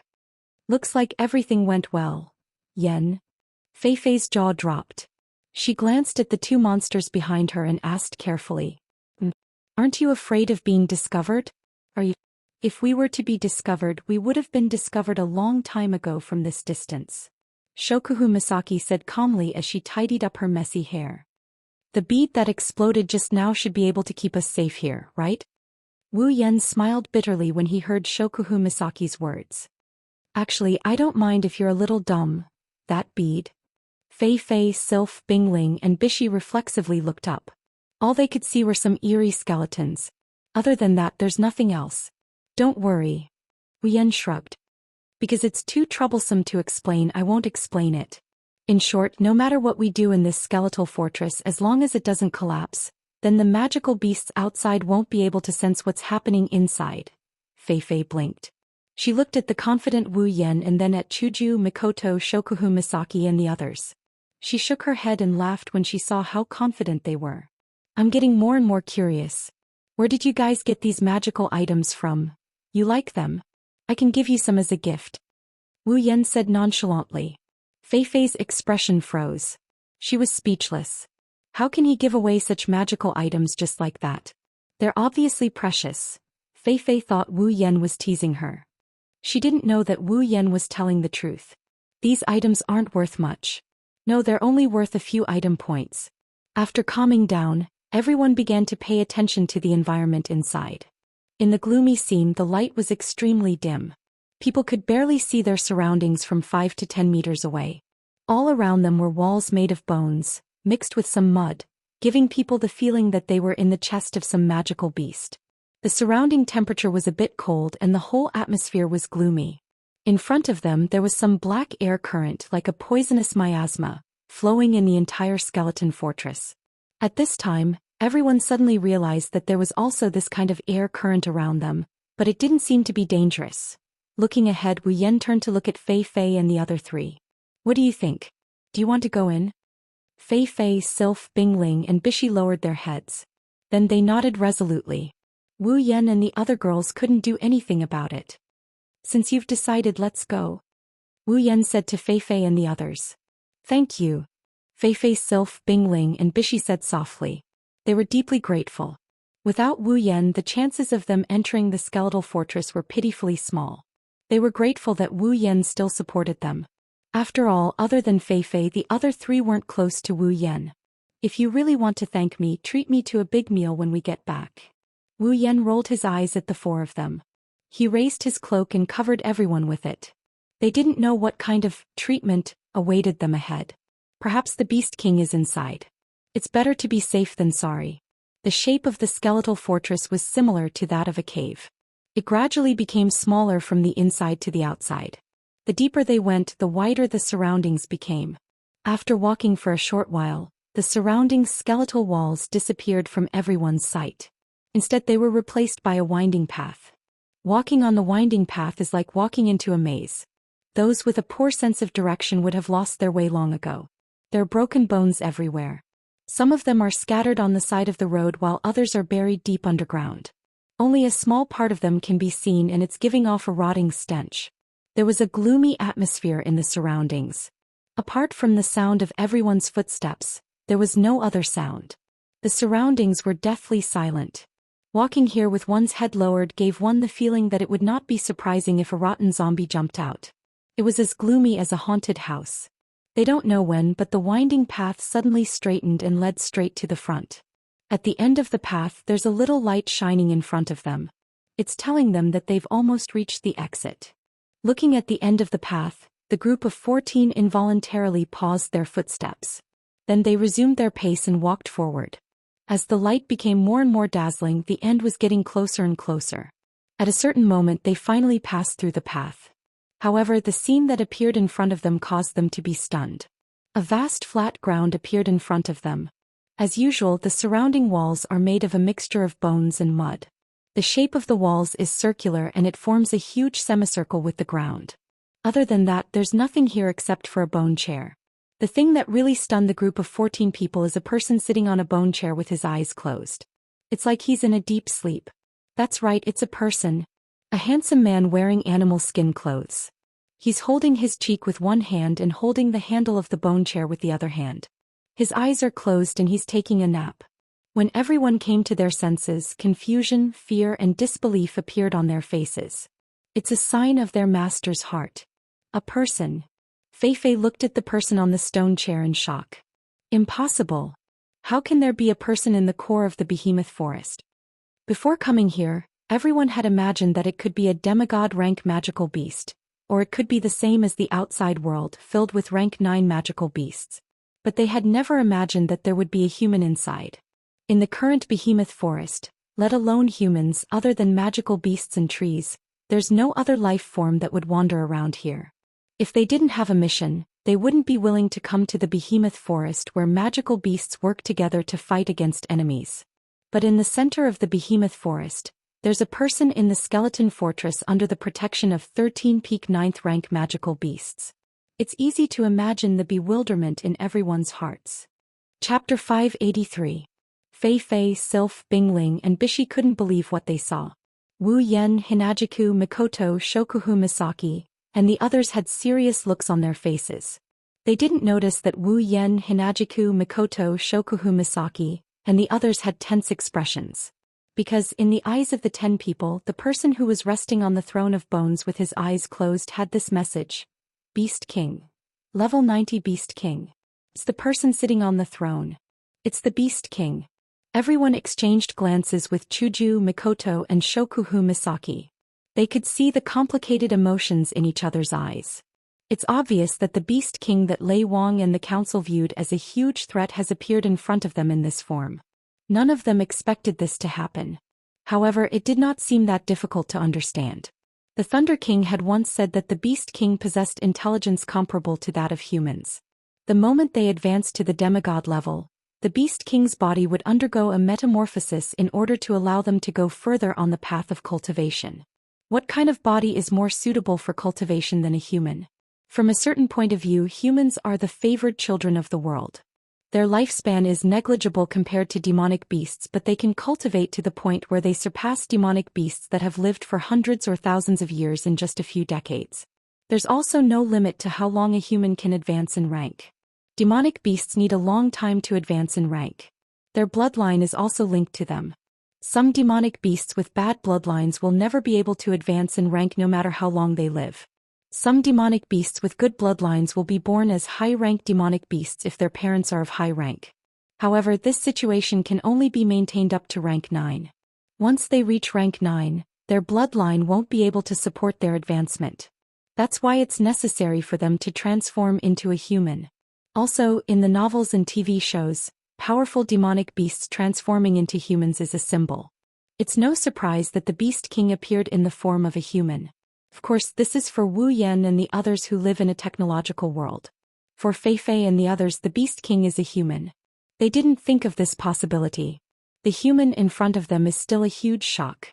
Suddenly, the person on the bone throne, the Beast King, opened his eyes. A pair of ordinary black pupils shot towards the direction of the group of 14 people like arrows. Suddenly, the group of people felt a stinging pain in their eyes. It was as if they had been stabbed by the gaze of the Beast King. Their hearts were filled with shock. Wu Yan wanted to say something to Hinajiku and the others, but a deep and powerful voice came out of the Beast King's mouth. It entered everyone's ears. Since you're here, come out. Everyone's expression changed. Looking at the Beast King's eyes that were looking directly at them and the words that came out of his mouth, they understood that they had been discovered. Fei Fei, Sylph, Bing Ling, and Bishi hesitated under the Beast King's gaze. They're considering whether the Beast King is telling the truth or not. Wu Yan's heart started to beat faster. He knows the identity of the Beast King. Wu Yan knows that he's been discovered. Wu Yan clenched his fists. He took 2 deep breaths to suppress the trembling in his heart. He didn't even notice that his hands were cold. His knuckles turned white from clenching. Wu Yan is excited that he is going to face a demigod in person. But at the same time he also felt a sense of fear in front of someone he has never felt before. However, Wu Yan calmed himself down. Thinking about his trump card, he calmed himself down and slowly he took off the cloak he's wearing. The 14 of them appeared out of thin air. Their figures gradually appeared in the Beast King's sight. The Beast King's eyes glowed with a strange light. He muttered to himself, "Has the human world developed to the point where they can produce such mystical things? Interesting." A calm voice reverberated in the empty space. Ming Ming's voice was extremely calm, but everyone felt as though their heads were exploding. An oppressive atmosphere enveloped the entire space, causing everyone's hearts to sink at the same time. Fei Fei and the other 3 who had yet to understand the other party's identity had a look of fear on their faces. Oni-chan. Flandre-chan clutched Wu Yan's clothes tightly. Her wine-red eyes were filled with a never-before-seen seriousness as she stared at the Beast King. Flandre-chan couldn't help but feel restless. Deep in her heart, there's a voice telling her that the person in front of her is very scary. So scary that Flandre-chan can't tolerate his existence anymore. Ikaros's expressionless face showed a hint of heaviness. She couldn't help but lean closer to Wu Yan. This way, not only will she be able to protect Wu Yan in time, she will also be able to dispel the chill in her heart. Chuju, Mikoto, Shokuhu Misaki, Astria, Kinohara Sayai, Frenda, and Takitsubu Riku all subconsciously moved closer to Wu Yan. One can only imagine how much pressure the Beast King exerted on them. I'm curious. The Beast King glanced at everyone. Other than Flandrachan and Ikoros, everyone lowered their heads. Wu Yan relied on his pride as a true ancestor to force himself to look at the Beast King from afar. However, his expression was a little unnatural. How did you manage to sneak into my castle without my subordinates noticing? The Beast King shifted his body and changed his posture. He didn't seem worried at all that the people in front of him would harm him. Subordinates. Fei Fei and the other three were stunned for a moment before realizing something. Their eyes widened. Wu Yan's heart sank to the bottom of his stomach, but on the surface he sneered. Don't tell me you don't suspect that your subordinates were killed by us? Killed. The Beast King shook his head without hesitation. His tone was calm, he didn't hide his disdain for Wu Yan and the others. You're all so weak, there's no way you can hurt them, not even a strand of hair. Mikoto was enraged and took a step forward. Stop looking down on us. Do you think you're the Beast King? Do you think you're so confident in everything you do? What did you say? Mikoto's words didn't even get a response from the Beast King. Fei Fei and the other three were already shocked to the core. They turned their heads to look at the handsome man with a calm expression on his face. Him? The Beast King? Oh. The Beast King's expression finally changed a little. So you didn't come here without knowing anything, you came here specifically for me. Everyone's expression changed as the Beast King slowly stood up from the bone throne. Raising his foot, the Beast King took a step forward, causing a slight echo in the silent space. At the same time, everyone's hearts skipped a beat, and they reflexively took a step back. The Beast King took a step forward as if he didn't see anything. Suddenly, an aura as heavy as 1,000 kilograms rose from the Beast King's body. It was like a heavy mountain came crashing down, causing the space to tremble. Wu Yan and the others looked like they were hit by something. They groaned and bent over, their faces pale. Humans are still the same as before, so hostile towards the existence of the Beast King. The Beast King slowly walked towards the group. His aura was like fire invading them, forcing them to take a few steps back. We just want to protect ourselves, we just want to live a carefree life like humans. You don't even have the right to be free of your praise. The Beast King's cold gaze swept across the group. You're not even willing to give it to us? Under the Beast King's oppressive gaze, the group felt like they were struck by lightning. They could taste blood in their throats. Wu Yan clenched his fists as he glared at the Beast King. His blood boiled like boiling water as he glared at the Beast King. The Beast King's wine-red eyes turned golden.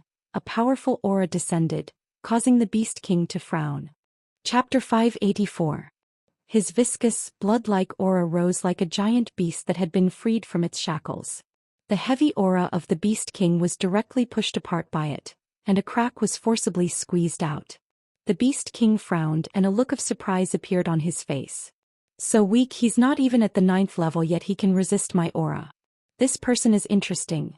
However, when Wu Yan raised his head and revealed his golden eyes to the Beast King's brows furrowed again.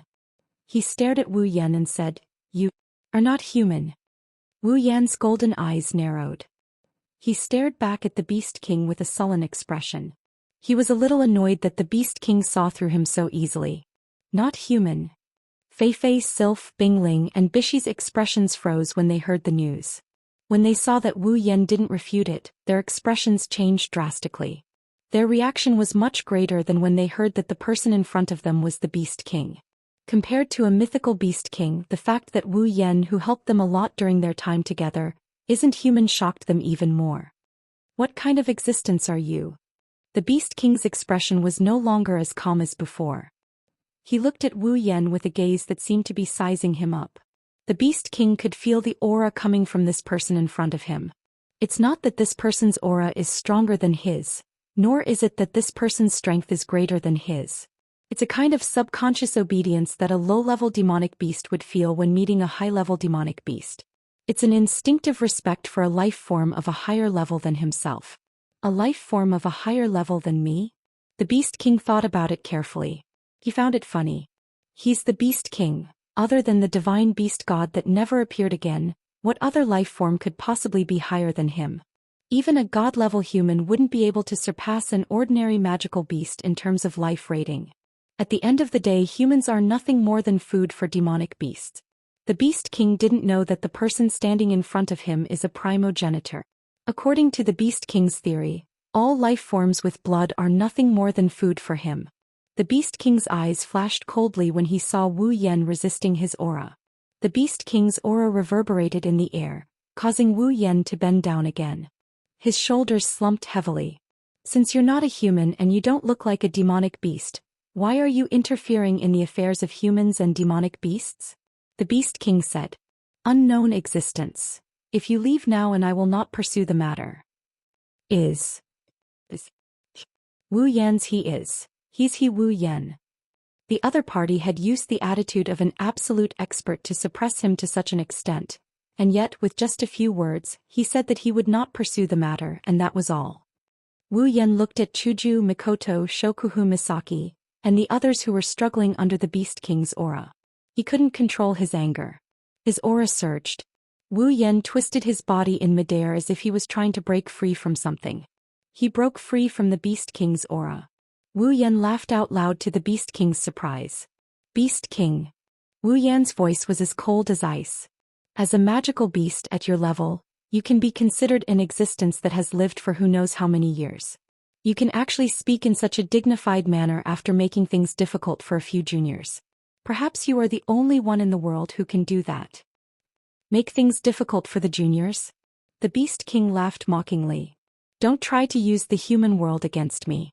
In the eyes of us demonic beasts, the weak are prey to the strong. Strength is everything. If you don't have strength. The Beast King stared at Wu Yan. Then you're nothing but food. Strength? Wu Yan narrowed his eyes at the Beast King. Do you think it's appropriate to talk about strength when you're in a weakened state? The Beast King laughed when he heard Wu Yan's words. His words made everyone tremble. Weakened state? That was before. Wu Yan's eyes narrowed. His expression changed. Could it be that you're already? That's right. The Beast King couldn't help but raise his voice. Vaguely, a beastly roar that made the heavens and earth tremble accompanied his voice and spread to the surroundings. The current me, regardless of rank or strength, is already a true Beast King. The demonic beasts under my leadership will become the true rulers of this world. Humans, if you want to treat us like prey. The Beast King's intimidating gaze swept across the pale-faced Fei Fei and the others. Dream on. The Beast King's hateful words landed on Fei Fei, Sylph, Bingling, and Bishi. The four of them felt their insides twitching. Their hearts were filled with bitterness. Fei Fei and the others could already imagine the future humans trying to get resources from the behemoth forest. Against the united demonic beasts, humans trying to get resources from the behemoth forest is no different from snatching food from a tiger's mouth.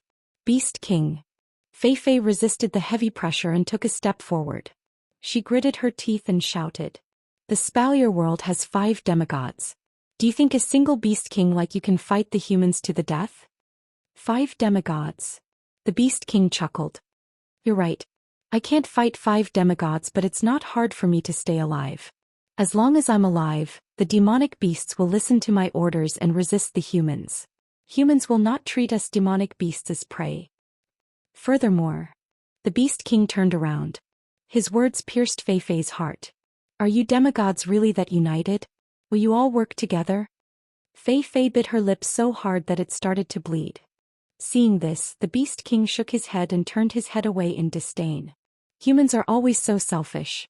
Even in the face of external enemies, you only care about yourself.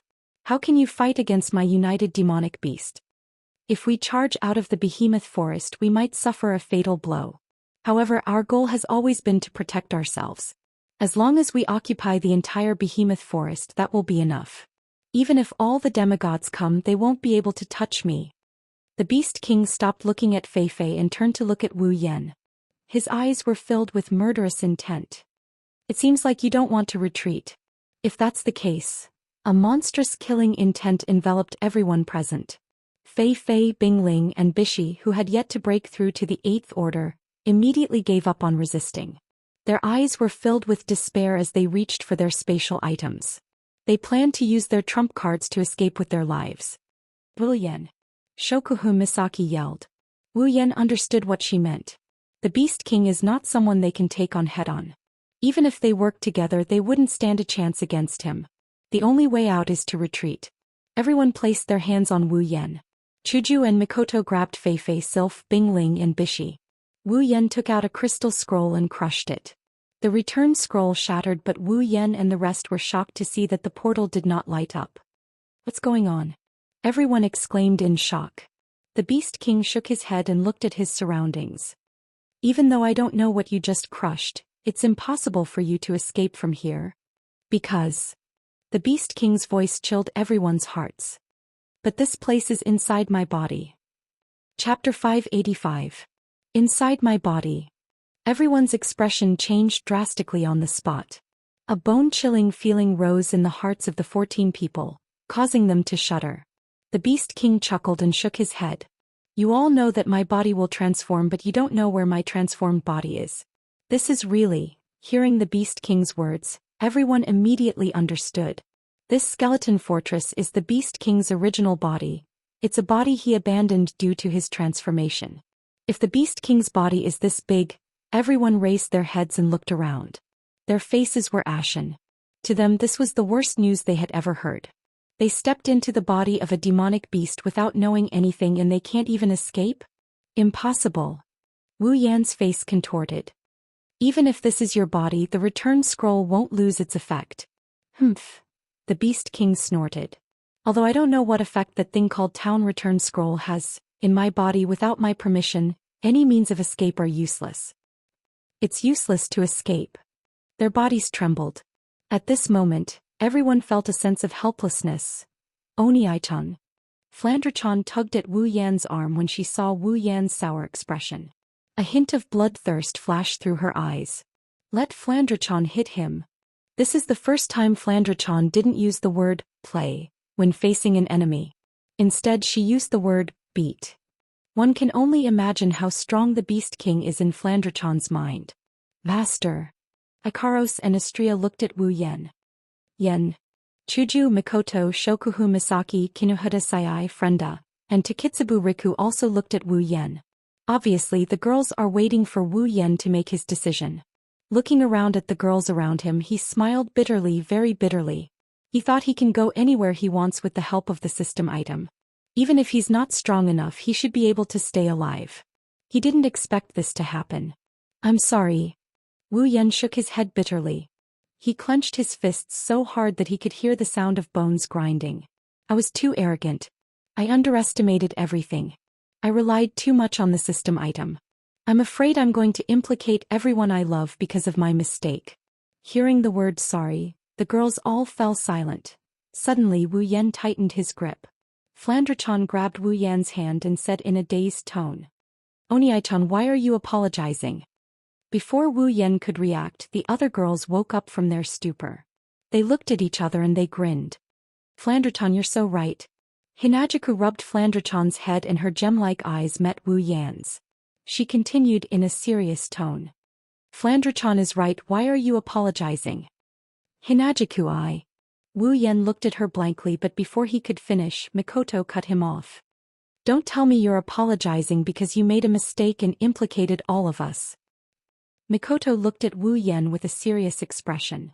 Her tone had the same heroic spirit as before, but it also contained a hint of gentleness. I don't want to hear that kind of excuse. Don't forget we share the same life. Mikoto. Wu Yan looked at the gentle Mikoto and was stunned. Shokuhu Misaki smiled and tilted her head. Her face was pale because of the Beast King's aura, but now, her face was flushed red and she looked relieved.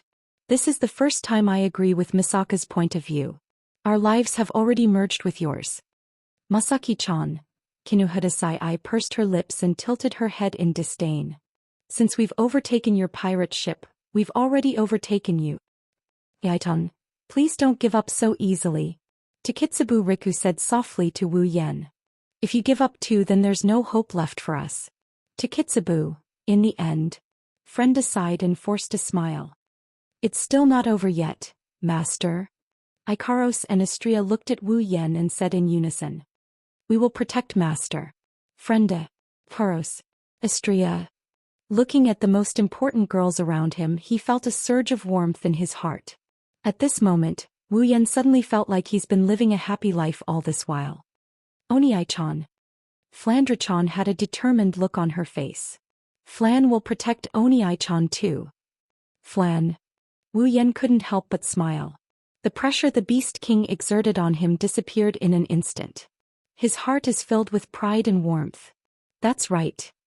He slowly turned around and looked at the Beast King in front of him. A ray of light flashed in his golden eyes. If we don't give it our all, we won't know the result. Hinajiku Mikoto Shokuhu Misaki Ikaros Flandre-chan, Astria Kinuhada Sayai, Frenda, and Takitsubu Riku looked at the Beast King in unison. They didn't say a word, but the determination in their eyes was enough to express their determination. Give it our all? Bing Ling and Bishi bitterly smiled and shook their heads. They didn't have much hope in Wu Yan and Ko's words. In fact, they even looked like they were in despair. Only Fei Fei and Sylph lowered their heads. They gripped their armaments tightly and walked behind Wu Yan. They told everyone their choice. Ha, ha, ha ha. The Beast King, who had been watching coldly from the front, couldn't help but smile when he saw this scene. The smile grew wider and wider, and a faint chuckle escaped from within. Then as the smile grew wider, so did his laughter. In the end, his thunderous laughter reverberated in this space. Very good. Very good. Very good. The Beast King laughed as he looked at everyone with his black eyes. I've long heard that humans can expand their strength according to the changes in their emotions. Today, let me witness whether this is true or not. In an instant, a fatal sense of danger rose in everyone's hearts, causing their bodies to tense up. At the same time, sharp rock spikes erupted from the walls in all directions, carrying a whistling sound that resounded through the sky as they attacked everyone present. Aegis. Absolute Defensive Circle. Activate. Aegis equals Al Area of Effect Shield. Activate. Ikaros and Astria immediately entered combat mode. They flapped their wings and appeared on both sides of the group. Two crystalline barriers rose up and enveloped the group. Boom. The rock spikes violently bombarded the two defensive barriers. Aegis, Absolute Defense Circle. And Aegis, Area-type Defensive Barrier. The two defensive barriers that could withstand the attack of a ninth-stage powerhouse did not even last for a second before they were bluntly shattered. Retreat. Wu Yan grabbed Shokuhu Misaki and Takitsubu Riki. He kicked Bing Ling and Bishi, who were still in a daze. Then he retreated with the girls in tow. However, the rock spikes came from all directions. Even if Wu Yan and the girls retreated in time, the rock spikes would still come at them from behind. There was no way they could retreat. Wu Yan gritted his teeth and threw Shokuhu Misaki and Takitsubu Riku to the back. He rushed behind the girls and crashed into the rock spikes. Puchi. Following a few sharp piercing sounds, the rock spikes pierced into Wu Yan's body, riddling him full of holes.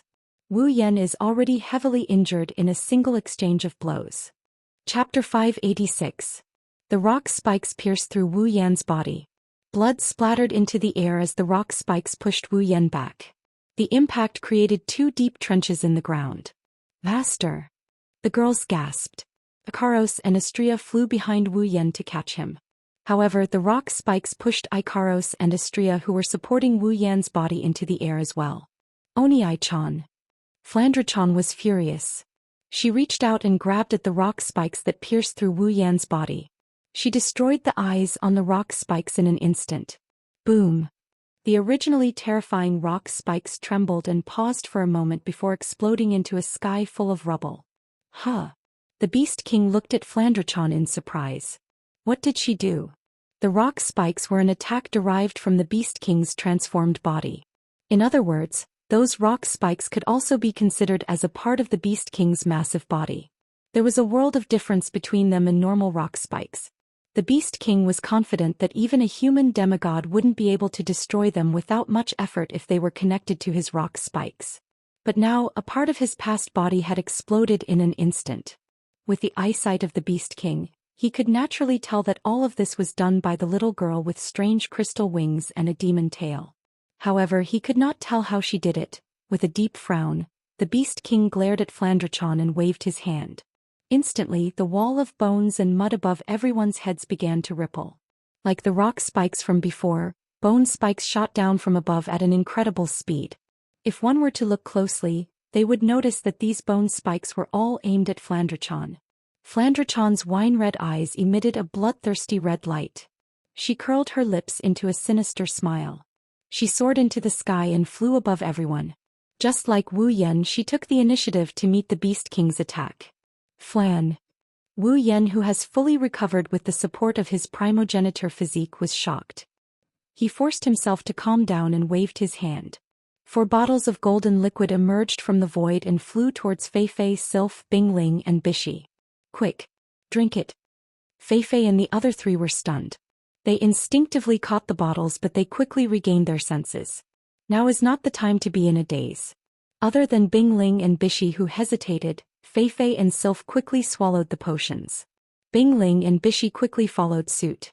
Like a signal flare, after Feifei and the other 3 consumed the potions, Chuju, Mikoto, Shokuhu, Misaki, Ikaros, Astria, Kinuhata, Sayai, Frenda, Takitsubu, Riku, and the others took out a bottle of the same potion and poured it into their mouths.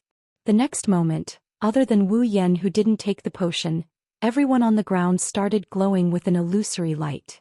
Seeing this scene, the Beast King narrowed his eyes and began to think.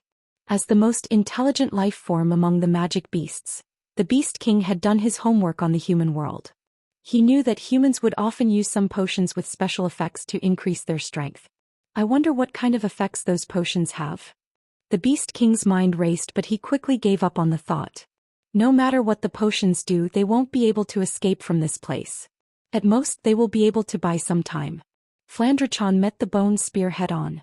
Unlike Wu Yan, Flandrachon isn't going to use her body to block the bone spear head-on.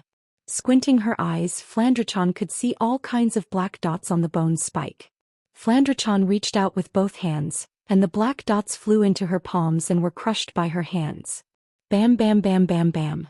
Just like the rock spikes from before, the bone spike stopped for a moment before exploding into fragments that filled the sky. The Beast King's expression became gloomy as it fell to the ground. Just like before, the Beast King still couldn't figure out how the other party did it.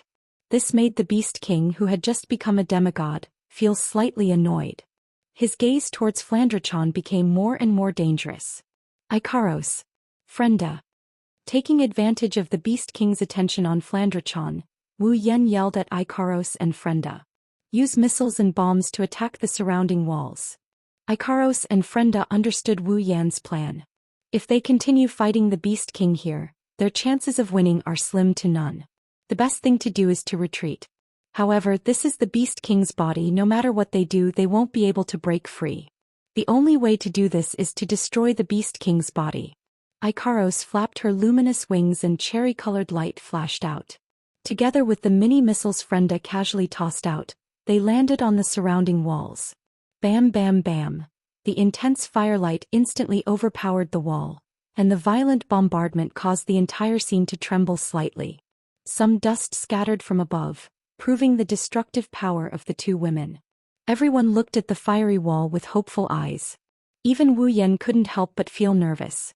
It's a pity that the Beast King didn't care about this at all. They didn't see it. When the flames dissipated, the walls were still intact. Everyone's hopes were crushed. Bingling and Baishi's faces were filled with despair. Trapped beasts will still fight. Truly trapped beasts will still fight. Bingling and Bishi have already made up their minds to die here. Seeing the 2 like this, Wu Yan knew they've lost all will to resist. He couldn't help but grit his teeth. He can't blame them. If it was anyone else, they would have lost all will to resist if they knew their opponent is a peak demigod. After all, they're only tier 7. There's no other way. Crimson spatial ripples appeared in Wu Yan's hand along with the Nyeton Shana. The crimson lotus flame burned brightly, illuminating everyone's faces. Wu Yan stared at the expressionless Beast King and said in a deep voice, "Get ready to fight." Hearing this, the girls forced themselves to focus and faced the Beast King. Takitsubu Riko retreated to the back and unleashed her LV5 ability to the maximum. She boosted everyone's ability to use their superpowers to the maximum. Takitsubu Riko can also use her ability to temporarily grant superpowers to those who don't have them. But for those who have never used their superpowers in a high-level battle like this, it will only add to the chaos. Therefore, the only thing Takitsubu Riko can do is to strengthen those who can use their superpowers. The Beast King looked at everyone in front of him who were tensing up. Suddenly, A sinister smile appeared on his face, causing everyone's heart to skip a beat. As if he thought of something, Wu Yan's expression changed. Before he could say anything, the ground they were standing on suddenly shook. Spikes shot out from the ground and pierced towards everyone. If the spikes can come out from the walls and ceiling, they can also come out from the ground. Due to their carelessness, other than Wu Yan, who reacted in time and dodged the spikes, everyone else was pierced by the spikes. The Beast King shook his head, but his expression changed quickly. A look of surprise appeared on his face. Wu Yan was the only one who managed to dodge the attack. He didn't even bother to look at his comrade. Holding his flaming longsword, he flew through the air and charged at them. Chapter 587. The flames on the blade of the Xianxia began to burn. At this moment, the effect of the Xianxia was at its peak. The dense red lotus flame rose from the blade of the Xianxia and formed a 1-meter-tall curtain of fire. The terrifying temperature caused the surrounding air to dry up. The red lotus flame fell down like a waterfall. The Beast King glanced indifferently at the fiery red curtain of fire and did not even move. A wall of bones suddenly sprang out from the ground in front of it. It twisted like a rice cake and covered the Beast King's head in front. Bang! The red lotus flame hit the bone wall. In an instant, the white bone wall was charred black. However, it didn't burn the bone wall down. Wu Yan's eyes turned cold. He waved the Xianxia, and the red lotus flame that was hitting the bone wall immediately turned around and went around the bone wall to burn the Beast King behind it. However, what greeted it was a small bone shield. Bang! A crisp cracking sound rang out. The flames of the red lotus were actually scattered into sparks under the sudden obstruction of the bone shield without any warning. It's not over yet. Wu Yan roared. He flew into the air and took a step forward. Crimson spatial ripples instantly covered the Beast King's body. In the next second, iron sand cannons extended from within and aimed at the Beast King. Beep! Lightning burst out from Wu Yan's body. Bluish-white replaced the fiery red of the red lotus flame and illuminated the entire area. Thick and solid electric current spread out from Wu Yan's body like a spider in a web. Wu Yan channeled all the electric current into the iron sand cannon's muzzle. Then the iron sand cannon's muzzle started flashing with a bright light. The Beast King was expressionless as he looked around at the iron sand cannons that were glowing with blue and white light. Just as he was about to make a move, a few iron sand chains shot out from the crimson spatial ripples and wrapped around the Beast King's body, tying him up tightly. The Beast King was stunned for a moment. Extreme impact. Every word entered the ears of everyone present. Countless huge blue and white beams of light shot out from the iron sand cannons in all directions and descended upon the center of the battlefield in an instant. Boom! Accompanied by a loud boom, sparks of lightning flashed in the area that had been reduced to a target. The sparks spread in all directions, causing a series of explosions. If it wasn't for the fact that they were inside the Beast King's body, the ground would have already been shattered inch by inch. Wu Yan didn't show any joy as he looked at the area covered by the huge beam of light. Instead, he stared ahead with a very serious expression. Although the ultimate impact was extremely destructive, Wu Yan didn't believe that a demigod-rank Beast King would be harmed by such an attack. Just as Wu Yan expected, when the lightning dissipated, a square block made of bone walls appeared in front of him. Sparks of electricity flashed on the surface, causing Wu Yan's expression to darken. The bone walls fell back down and the Beast King walked out of them. He looked at Wu Yan with admiration in his eyes. He didn't seem to be injured at all. Not a bad attack. Even if it's a 9th-grade magical beast that specializes in defense, it wouldn't be able to remain unharmed under this attack. Too bad. The Beast King took a few steps forward and said calmly, "It's useless against me." Wu Yan's expression froze for a second before he smiled. "I never said that this attack was meant to harm you." The Beast King stopped in his tracks. At this moment, 3 slender figures suddenly flashed to the left, right, and back of the Beast King. 3 sharp swords pierced towards the Beast King with the momentum of a sharp knife. It's Xianxia, Chuju, and Feifei. What? Even the Beast King was shocked by this turn of events. Of course, it's not because of the terrifying attacks coming from 3 different directions. The Beast King was shocked because of Xianxia, Chuju, and Feifei. After all, he saw the 3 of them getting stabbed by his spikes with his own eyes. The Beast King recalled that Wu Yan was also stabbed by the rock spikes. Now he's fully healed. Could it be that these humans also have the ability to recover from their wounds? Is it because of the potion? The Beast King's intelligence has undergone a complete metamorphosis. It's impossible to associate him with a demonic beast. The Beast King's intelligence is already higher than a normal human's to be able to figure out that it's the potion's fault so quickly.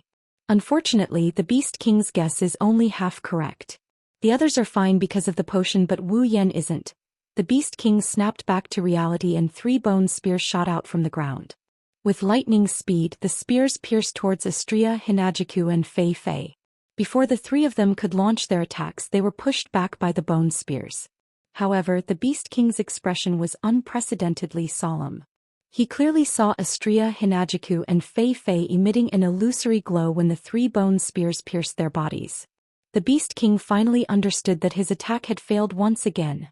As expected, Astria, Chuju and Fei Fei stabilized themselves and surrounded the Beast King in a triangular formation. They didn't take any damage. Astria and Chuju raised their guard and stared at the Beast King. Fei Fei touched her own body in confusion. Although she had already tested the effects of the potion, she still felt that it was a little unbelievable. How could there be such a heaven-defying potion in this world? Who on earth refined it? The Beast King's expression darkened when he saw Chuju and the others.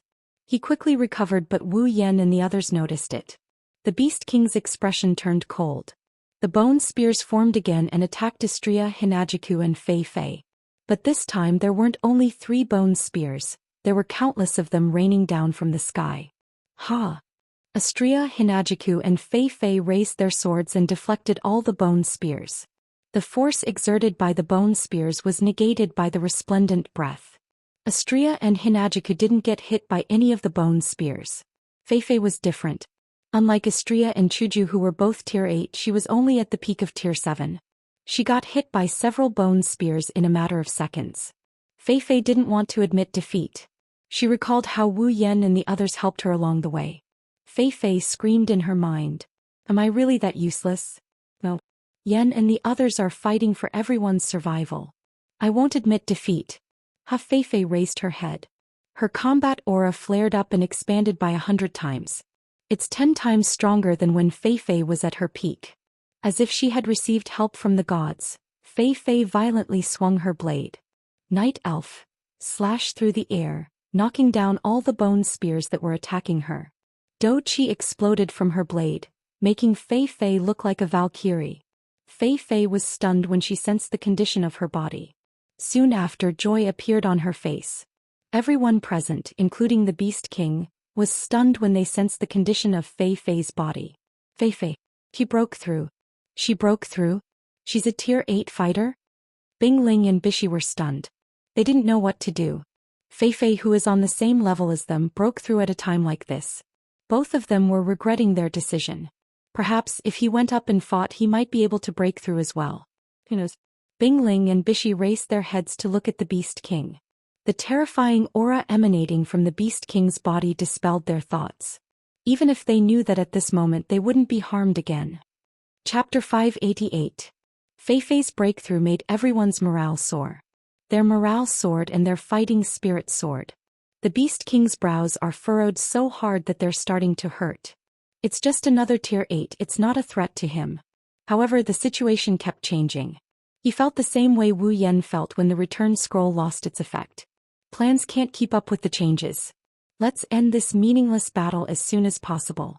The Beast King's furrowed brows slowly relaxed, and his calm eyes swept across everyone present. Everyone felt a chill run down their spines and their hearts also sank. Whoosh. The ground started shaking. Bing Ling and Bishi fell to the ground. Everyone else was thrown off balance. Astria, Chuju and Fei Fei were too close to the Beast King. They were so close to the Beast King that they almost crashed into the wall. The Beast King stomped his foot. The ground went still for a moment. Then the ground started shaking violently. It looked like the surface of the sea. Wave after wave, the terrain changed drastically. A strange sound came from the ground. It sounded like the sound of a pile driver. The sound was getting closer and closer to the crowd. At a certain moment, the crowd saw it. In less than a second, a handful of bone spikes as thick as a tree shot out crazily from the ground. They immediately filled more than half of the ground in their field of vision, causing the expressions of the group of 14 people to change drastically. A few figures flew up into the sky, avoiding the thick and solid bone spikes that repeatedly shot out. They barely brushed past the range of the bone spikes and floated in the air. As for those who couldn't fly, they were caught off guard and were pierced by the bone spikes in the most violent manner. When the bone spikes exploded, they were also pushed up into the sky. Not long after, the ground was filled with spikes as thick as trees. There wasn't a single gap between the spikes. Facing such a shocking scene, even the courageous women couldn't help but turn pale with fright, and their faces turned green. If it wasn't for the protection of resplendent breath, just this move alone would have killed those who couldn't fly. Although the Beast King's move didn't cause any damage, it successfully dampened everyone's morale, who had been high just a moment ago. The thought of being invincible surfaced in everyone's mind uncontrollably. Several people who were forcefully lifted into the air because they couldn't fly fell down one after another, crashing into those bone spikes. The sharp bone spikes made contact with their bodies at zero distance, and the slight chill on them caused cold sweat to form on their foreheads. They dared not imagine what would happen to them if they didn't have the resplendent breath. This won't work? The Beast King stood in the middle of the only patch of ground that didn't have spikes. He looked at the group of people who were still jumping around under his attack. His eyes flashed with hatred. He thought that a potion like this wouldn't last that long. It should have lost its effect by now. What kind of potion is that? So strong and it can last for so long. It's been 5 minutes. If the Beast King knew that the duration of the resplendent breath was 3 hours, what would he think? The Beast King was starting to feel a little impatient. As his mood changed, his surroundings started to vibrate. It was a shocking sight. Bing Ling, Bishi, and the others are struggling on the bone spikes. Wu Yan's golden eyes flashed with a brilliant light. Bu Mei's huge beam of light once again descended, but this time, its target was not the Beast King but the bone thorn forest below. Countless beams of light concentrated on a certain area, blasting open an open space. A group of people who couldn't fly landed there one after another, finally escaping from their predicament. Chuju, Shokuhu Misaki, Kinuhata Sayai, Frenda, Takitsubu Riku and Feifei looked at each other and heaved a sigh of relief. They are the ones who can't fly. The feeling of sleeping on the spikes didn't feel good. Under the Beast King's attack, everyone was scattered. They couldn't form a united front anymore. Takitsubu. Kinuhata Sayai glanced at Takitsubu Riku. Takitsubu Riku, who has been working with her for a long time, immediately understood what she meant. Kinuhata Sayai grabbed Chuju and Feifei and said something to them. Then the two of them disappeared. When they reappeared, they were in front of the Beast King. The Beast King was surprised again. At this time, Chuju, Kinuhata Sayai and Feifei made their move. A fist and 2 blades were thrown at the Beast King. Their normal attacks caused a huge shockwave and landed on the Beast King's body. Boom! A muffled sound rang out as a bone shield blocked a punch and 2 blade attacks. At this time, a series of sonic booms came from behind the Beast King. The Beast King was furious as he turned around to see countless cherry-colored missiles descending towards them. The Beast King's eyes flashed and the thick spikes around its body suddenly extended out a few bone ribbons and wrapped around the cherry-colored missiles. Boom boom boom. The cherry-colored missiles were all blocked, but this time, countless swollen dolls appeared in front of the Beast King. Boom! All of the inflated dolls exploded, bringing with them a fiery light. However, this fiery light flashed in the air. Bone spikes pushed the dolls into the air, causing a series of explosions to sound in the air. Suddenly, an orange beam shot out from behind the sea of fire. It scattered the sea of fire and blasted towards the Beast King. The Beast King, who was already a little impatient, became even more impatient. His face darkened. Seeing the railgun coming towards him, the Beast King no longer used Bonehead's ability. When the railgun was in front of him, the Beast King waved his hand and hit the railgun, sending it flying into the air. However, just as it swung its hand and knocked the railgun away, Chuju, Astria, Kinuhata Sayai, and Feifei appeared around it and charged towards the Beast King from all directions. The Beast King's face turned dark. Being bitten by a bunch of ants that can't be killed, no matter how good of a temper he has, he couldn't stand it. This was how the Beast King felt. With a cold snort, a gust of wind burst out from his body. With the force of 1,000 caddies, he viciously smashed into the 4 girls. Hinajiku and the other 3 were instantly sent flying, their bodies shooting into the surrounding bone spur forest. Swoosh swoosh swoosh. A series of sonic booms came from the sky when Chuju and the others were sent flying. Numerous iron sand swords enveloped the Beast King's body and tore his beast skin armor to shreds. The Beast King narrowed his eyes and looked at Wu Yen, who was in the sky. A monstrous killing intent rose from his heart. As a demigod, he was already annoyed that he couldn't do anything to a tier 7 or 8 opponent. Now Wu Yan's actions just happened to be in the Beast King's line of fire. Several thick bone ribbons shot out from under Wu Yan's body. They were so fast that Wu Yan didn't even notice them. The bone ribbons pierced through Wu Yan's body like a hot knife through butter. One of the bone ribbons even pierced through Wu Yan's head. Large amounts of blood dripped onto the bone ribbons.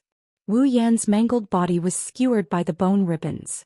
He hung on the bone ribbons like a piece of rotten meat. The Beast King was stunned.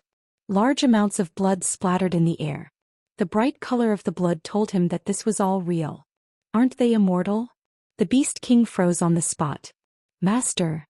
Ikaros, who was closest to Wu Yan, saw the person most important to her turned into a pile of meat.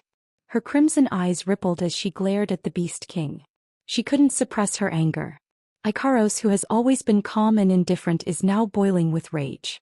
How dare you hurt Master? A bright light shone from Ikaros's chest. Chapter 589. In the darkness, a beam of light shot out from Ikaros' body. Ikaros. Chuju, Mikoto, Shokuhu, Misaki and the rest screamed at the same time. All of them saw the light coming from Ikaros' chest. It's exactly the same as the one they saw last night when they noticed Ikaros' abnormality. However, the light this time couldn't be compared to the light from before. What's going on? Wu Yan, who recovered to full health, was also shocked by this sudden light. When he saw where the light came from, he was completely stunned. He didn't know what to do. Unlike Chuju and the rest, Wu Yan didn't know what's going on with Ikaros. The beast monarch turned to look at the light source in the air, and his eyes narrowed slightly as he murmured to himself with uncertainty. She's getting stronger? Bzz. The light emitted from Ikaros's body suddenly trembled and drilled into her body. Under everyone's different expressions, Ikaros's eyes gradually turned a little dull. Her originally not much spirit turned into a pool of stagnant water. A mechanical voice as soft as a mosquito came out of Ikaros' mouth. System confirmed. Everything is normal. Self-evolution program. Activate. After that, a huge beam of light came down from the sky and landed on Ikaros. In a breath's time, Ikaros, who was in the middle of the beam, turned blurry and turned into a human figure. Ikaros. Wu Yan stared blankly at the disappearing Ikaros. He panicked and a deep sense of panic filled his heart. He couldn't help but feel anxious. What's going on? What the hell is going on? Wu Yan didn't care about the others. He screamed at the sky. He had no idea what's going on with Ikaros. He's never heard of it. This situation made Wu Yan very anxious. Ikaros. Wu Yan dashed towards the beam of light in an attempt to rescue Ikaros.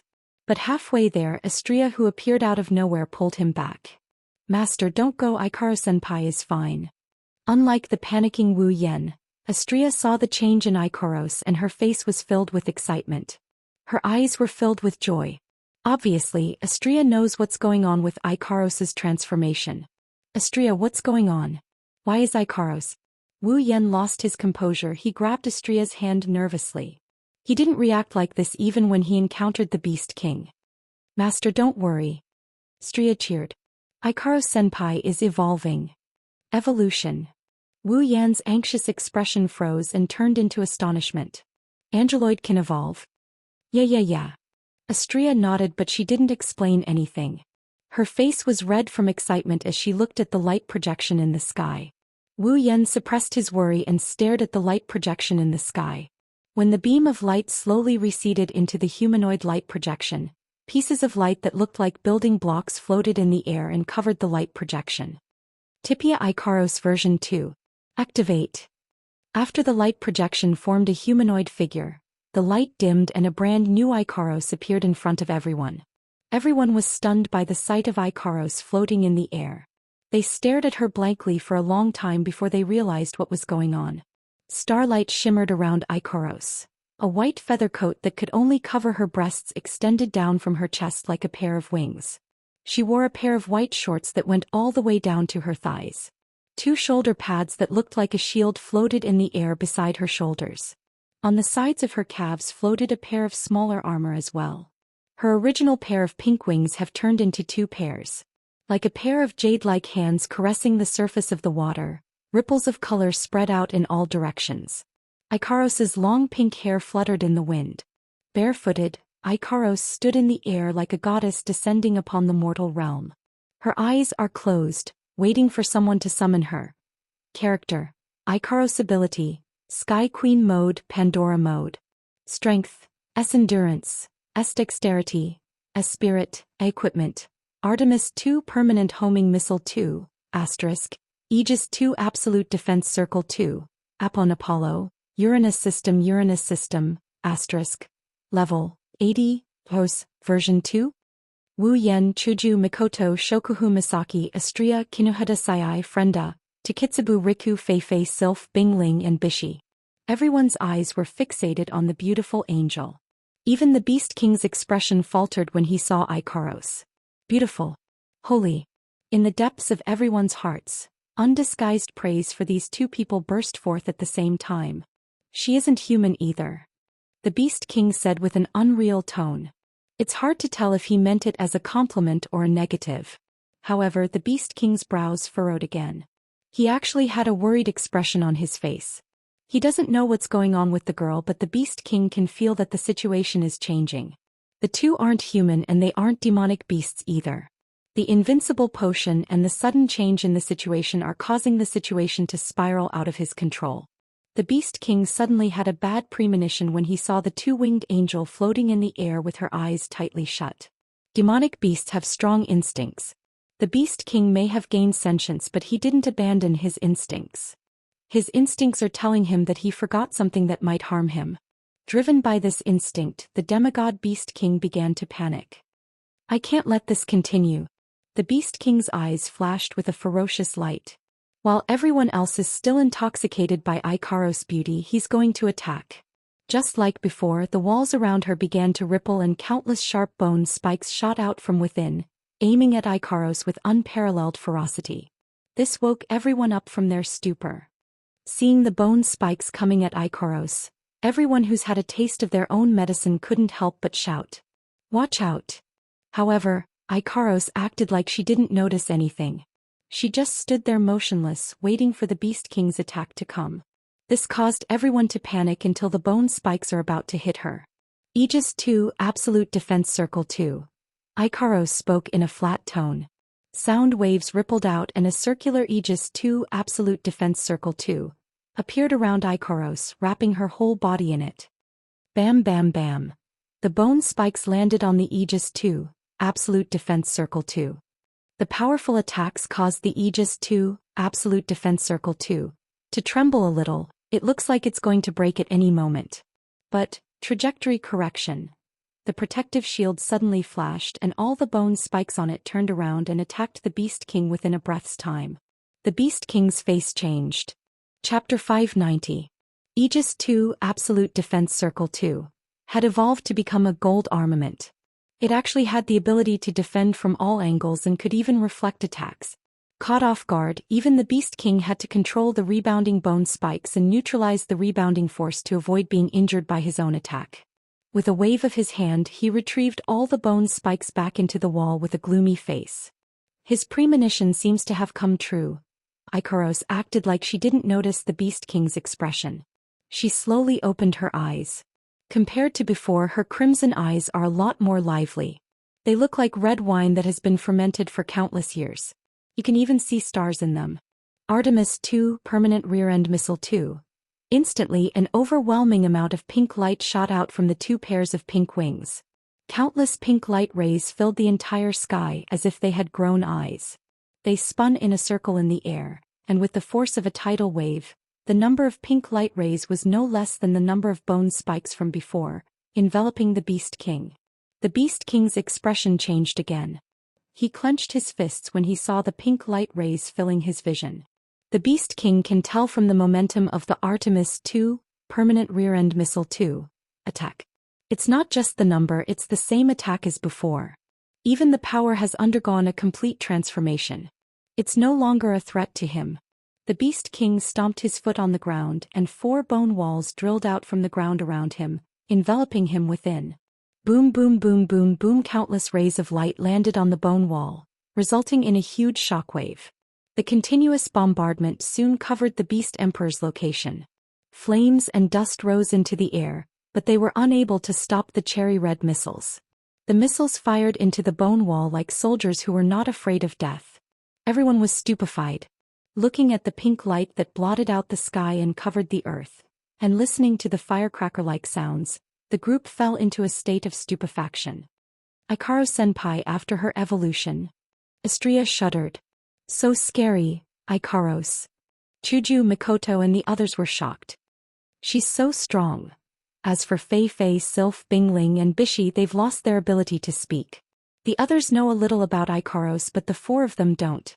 Ikaros' sudden transformation and strength left them dumbfounded. All they can do is stare blankly at the scene before their eyes. Wu Yan took a deep breath. His anxiety and fear disappeared and turned into relief. Just a while ago, Wu Yan got to know about Ikaros' changes from the system. The Pandora system, the evolutionary system designed by Daedalus, Ikaros and Xianxia. Daedalus personally installed the Pandora system on the first generation of angeloids, Ikaros, Nymph and Xianxia, to protect them strictly. In other words, it's a system that allows the angeloids to break through their emotional barriers and evolve when their emotions are pushed to the limit. Yesterday, after the death of the Ape King, Ikaros evolved from Tier 8 to Tier 9. Due to Ikaros' growth surpassing the limit set by Daedalus, Pandora's system showed signs of awakening. That's why Ikaros' chest kept flashing with light. However, the Pandora system was originally designed to prevent Ikaros and the others from being affected by their emotions. Without strong emotional stimulation, even though the system showed signs of awakening, it couldn't be activated. This led Ikaros to believe that something was wrong with her body. Now that Wu Yan is being treated so cruelly by the Beast King, Ikaros' emotions were ignited. Her emotions triggered the Pandora system, and the Pandora system that was already on the verge of awakening was activated. Ikaros has also evolved and gained a new form, new strength and new equipment. All gold-grade equipment.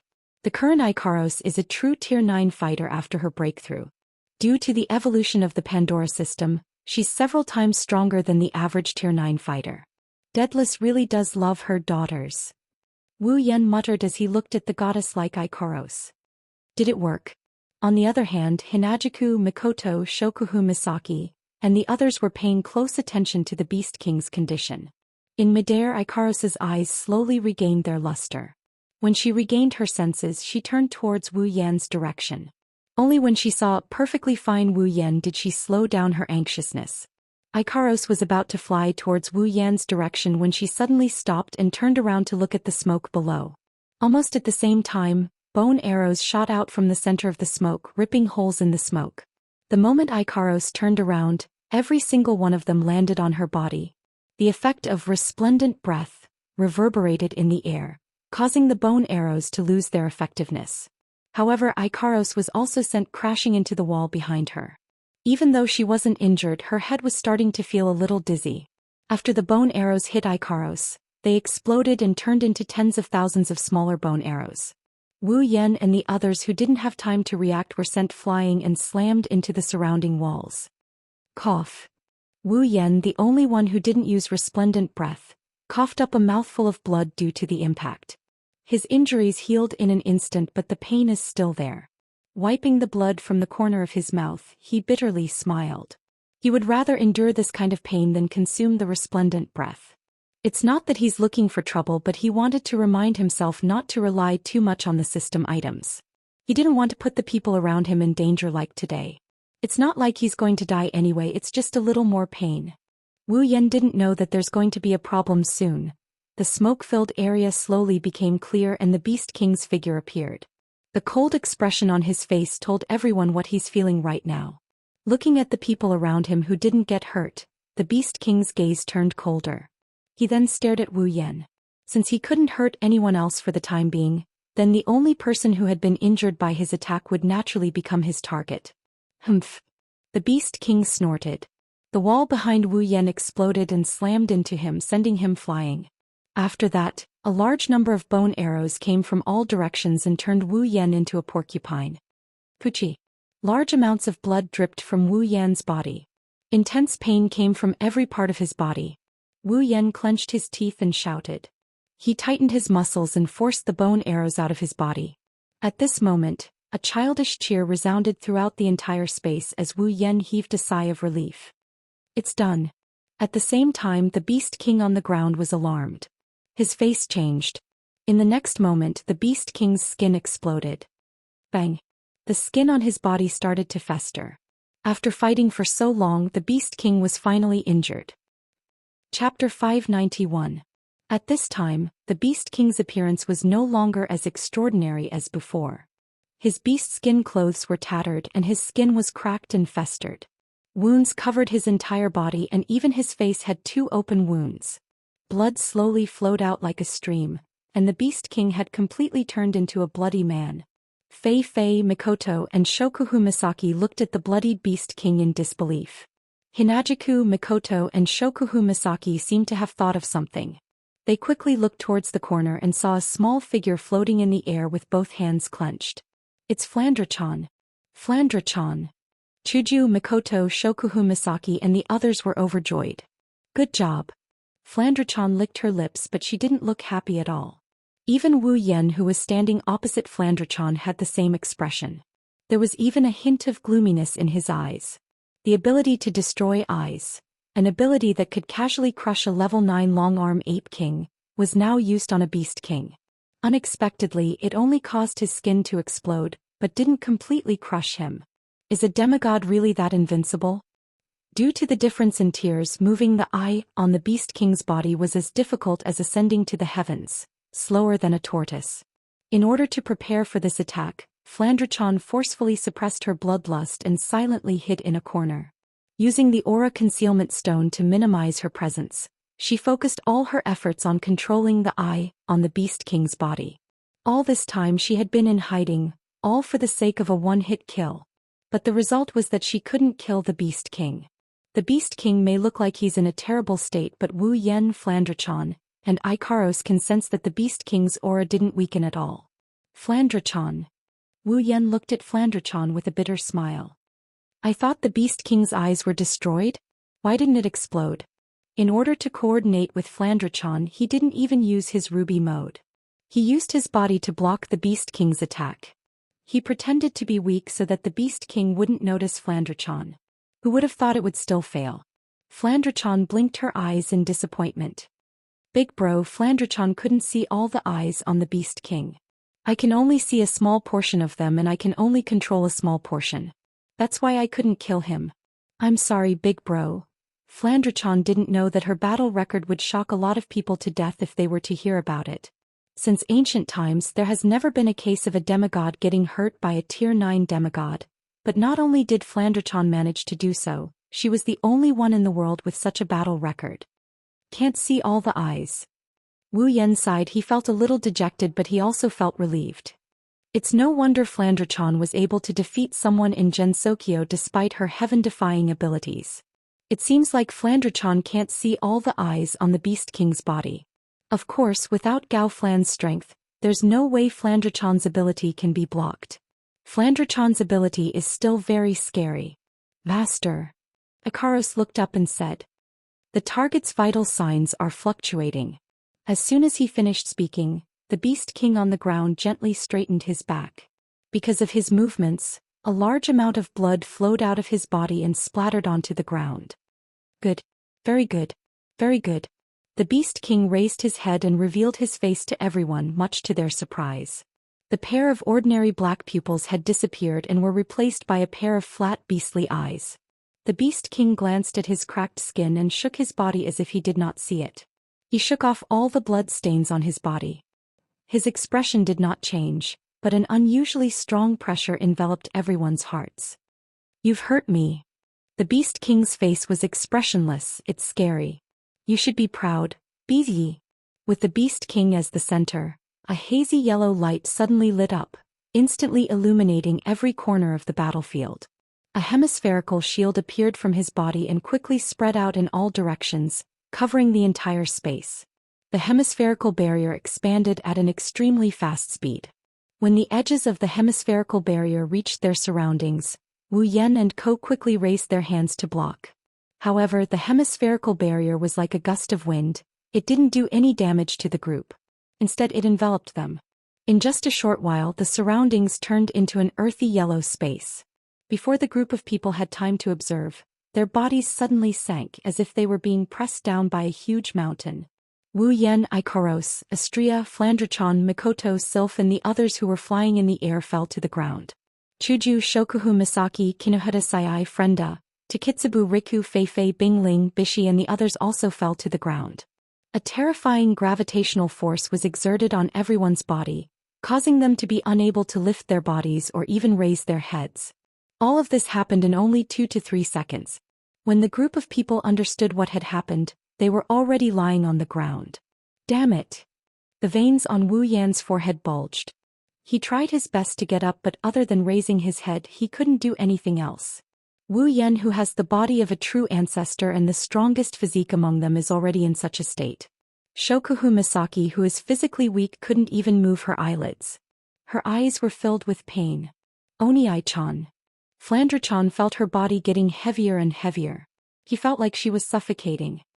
Flandrachon is in so much pain, master.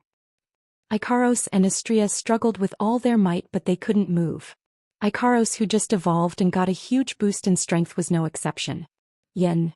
Hinajiku, Mikoto, Shokuhu, Misaki, Kinohara, Sayai, Frenda, and Takitsubu Riku could only let out a weak cry and nothing else. Feifei, Sylph, Bingling and Bishi gave up on resisting. They closed their eyes as if they accepted their fate. Everyone. Wu Yan turned his head and looked at everyone. The Beast King's voice rang in his ears. As expected, the Beast King appeared in front of Wu Yan. His bloodied face was emotionless. He looked down at Wu Yan from the corner of his eyes. That potion will only take effect when you are injured. For an attack like this that doesn't have any killing power, the potion won't have any effect. The corners of the Beast King's mouth curled up. Under the stain of blood, he looked extremely sinister. You should be satisfied. You should know that this gravity space can even suck away the air. Ordinary people would have died long ago. Only you can safely stay here under the protection of that bottle of medicine. How miraculous. Even a vacuum can save your lives. Does the potion provide you with oxygen? The Beast King tilted his body to the side.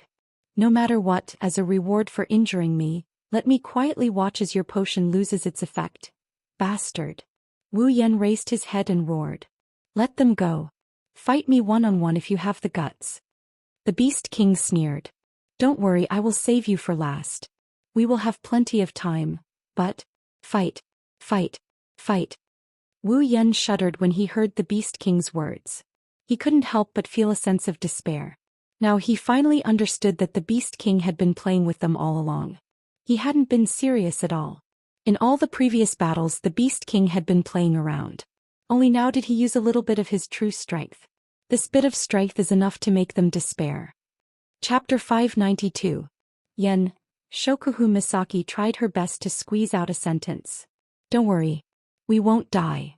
Now that Wu Yan has fused with them, as long as Wu Yan doesn't die, he can revive them by paying half of the summoning points he used to summon them. Wu Yan has the body of a true ancestor. He can't be killed.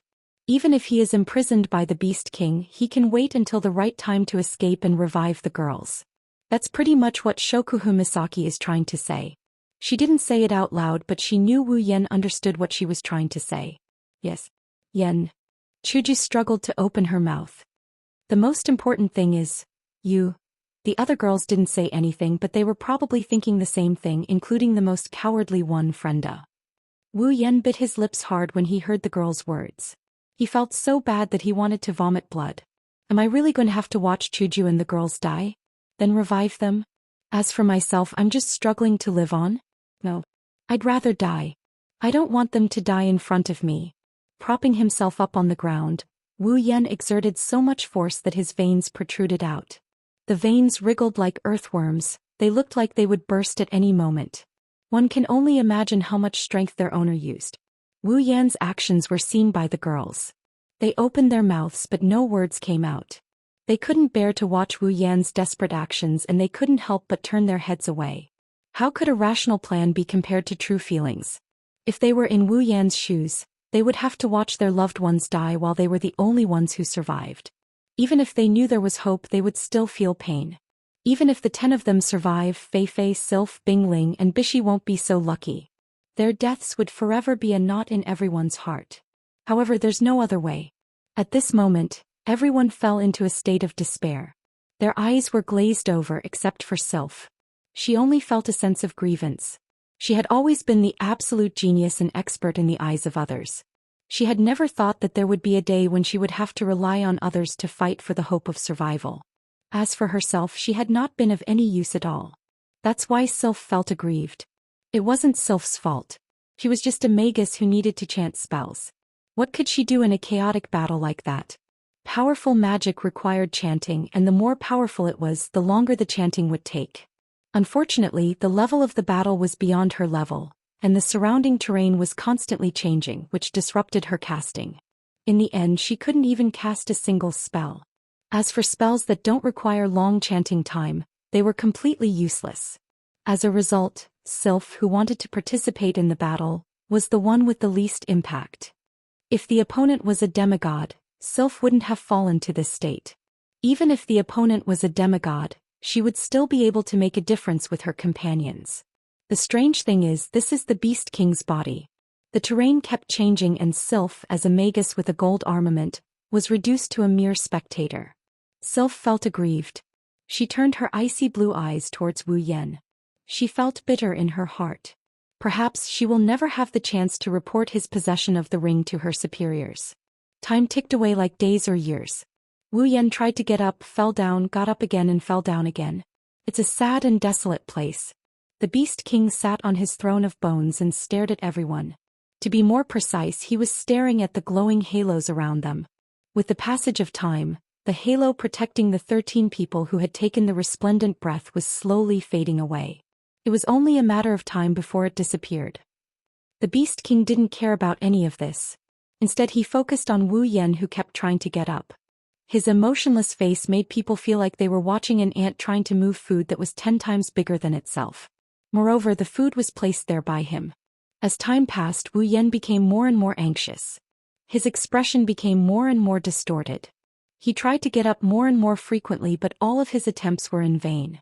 He tried everything he could think of, but all his abilities and trump cards were mercilessly destroyed one by one.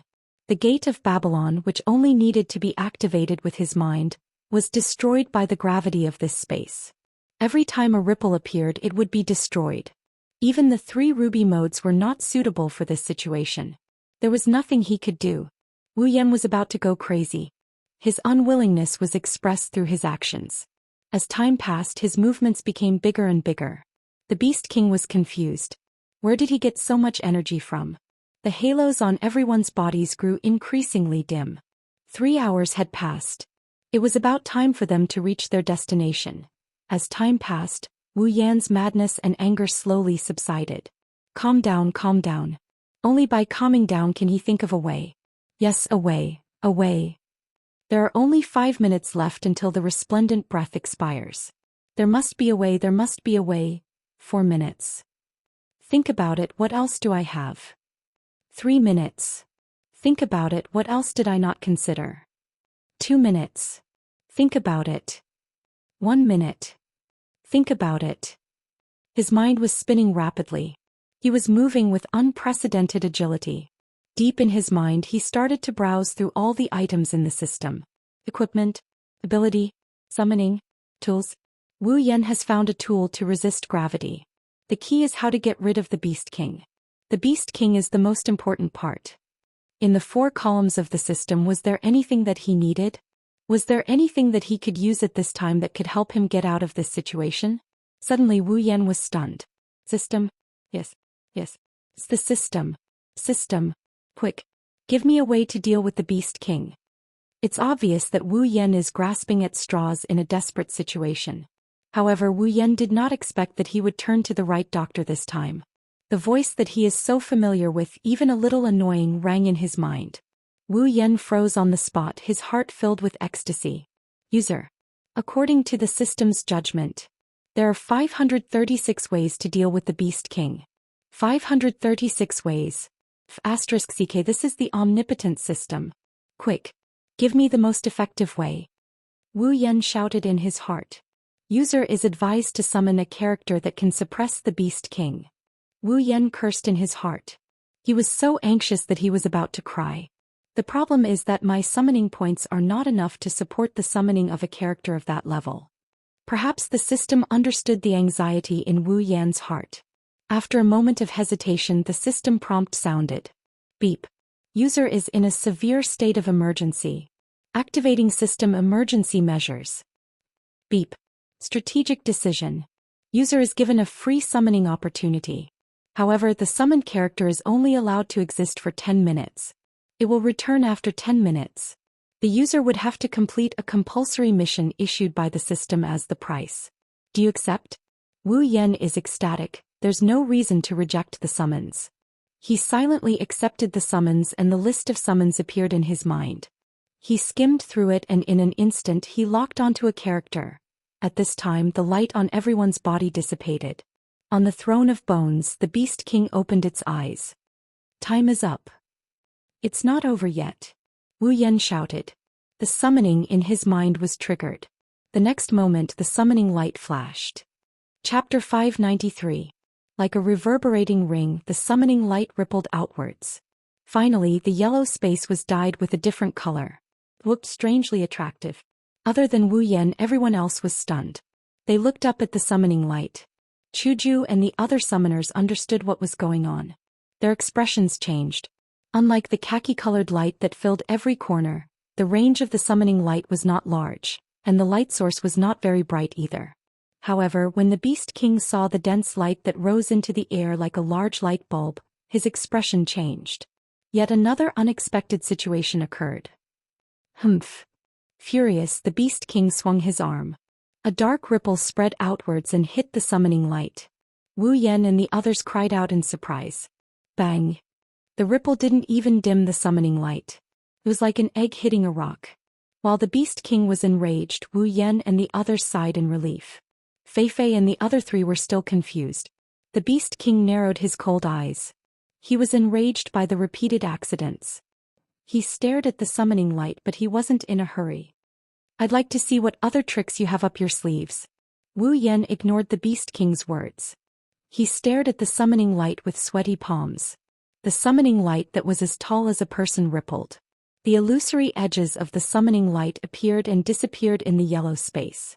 During the ripples, the summoning light did not dim at all.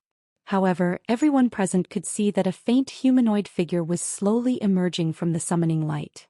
A human. The Beast King, Fei Fei, Sylph, Bingling, and Bishi all gasped in shock. They didn't expect a person to appear in the ball of light at such an opportune moment. Could it be a summoning spell? Fei Fei, Sylph, Bingling, and Bishi thought to themselves. The Beast King, on the other hand, was in an awkward position. In his body, no one could use any means to escape. Naturally, no one could use any means to barge in without his consent, not even summoning magic. That's why the Beast King was able to detect intruders in his territory. He also noticed Wu Yan and the others using aura hiding stones and cloaks to sneak in. In a way, Wu Yan and the others had his permission. Otherwise, he would have attacked them the moment they barged in. This guy. The Beast King looked at Wu Yan with fear in his eyes. Who the hell is he? Why does he have so many magical means? The person who appeared in the summoning light instantly became the center of attention. It didn't take long for a flawless girl to appear before everyone's eyes. She was wearing a pink and white princess dress with pleated edges. It fluttered gently under the influence of the summoning light. She had a head of curly blonde hair. She was also wearing a pink and white round hat with a red ribbon tied in the shape of a bow. It added a bit of cuteness to the noble young lady. Strangely, the front part of the pink and white pleated princess dress was a Daoist robe with the 8 trigrams printed on it. It made her look noble and cute, but also a bit mysterious. Such a nondescript attire seemed to be a natural fit on the young lady's body.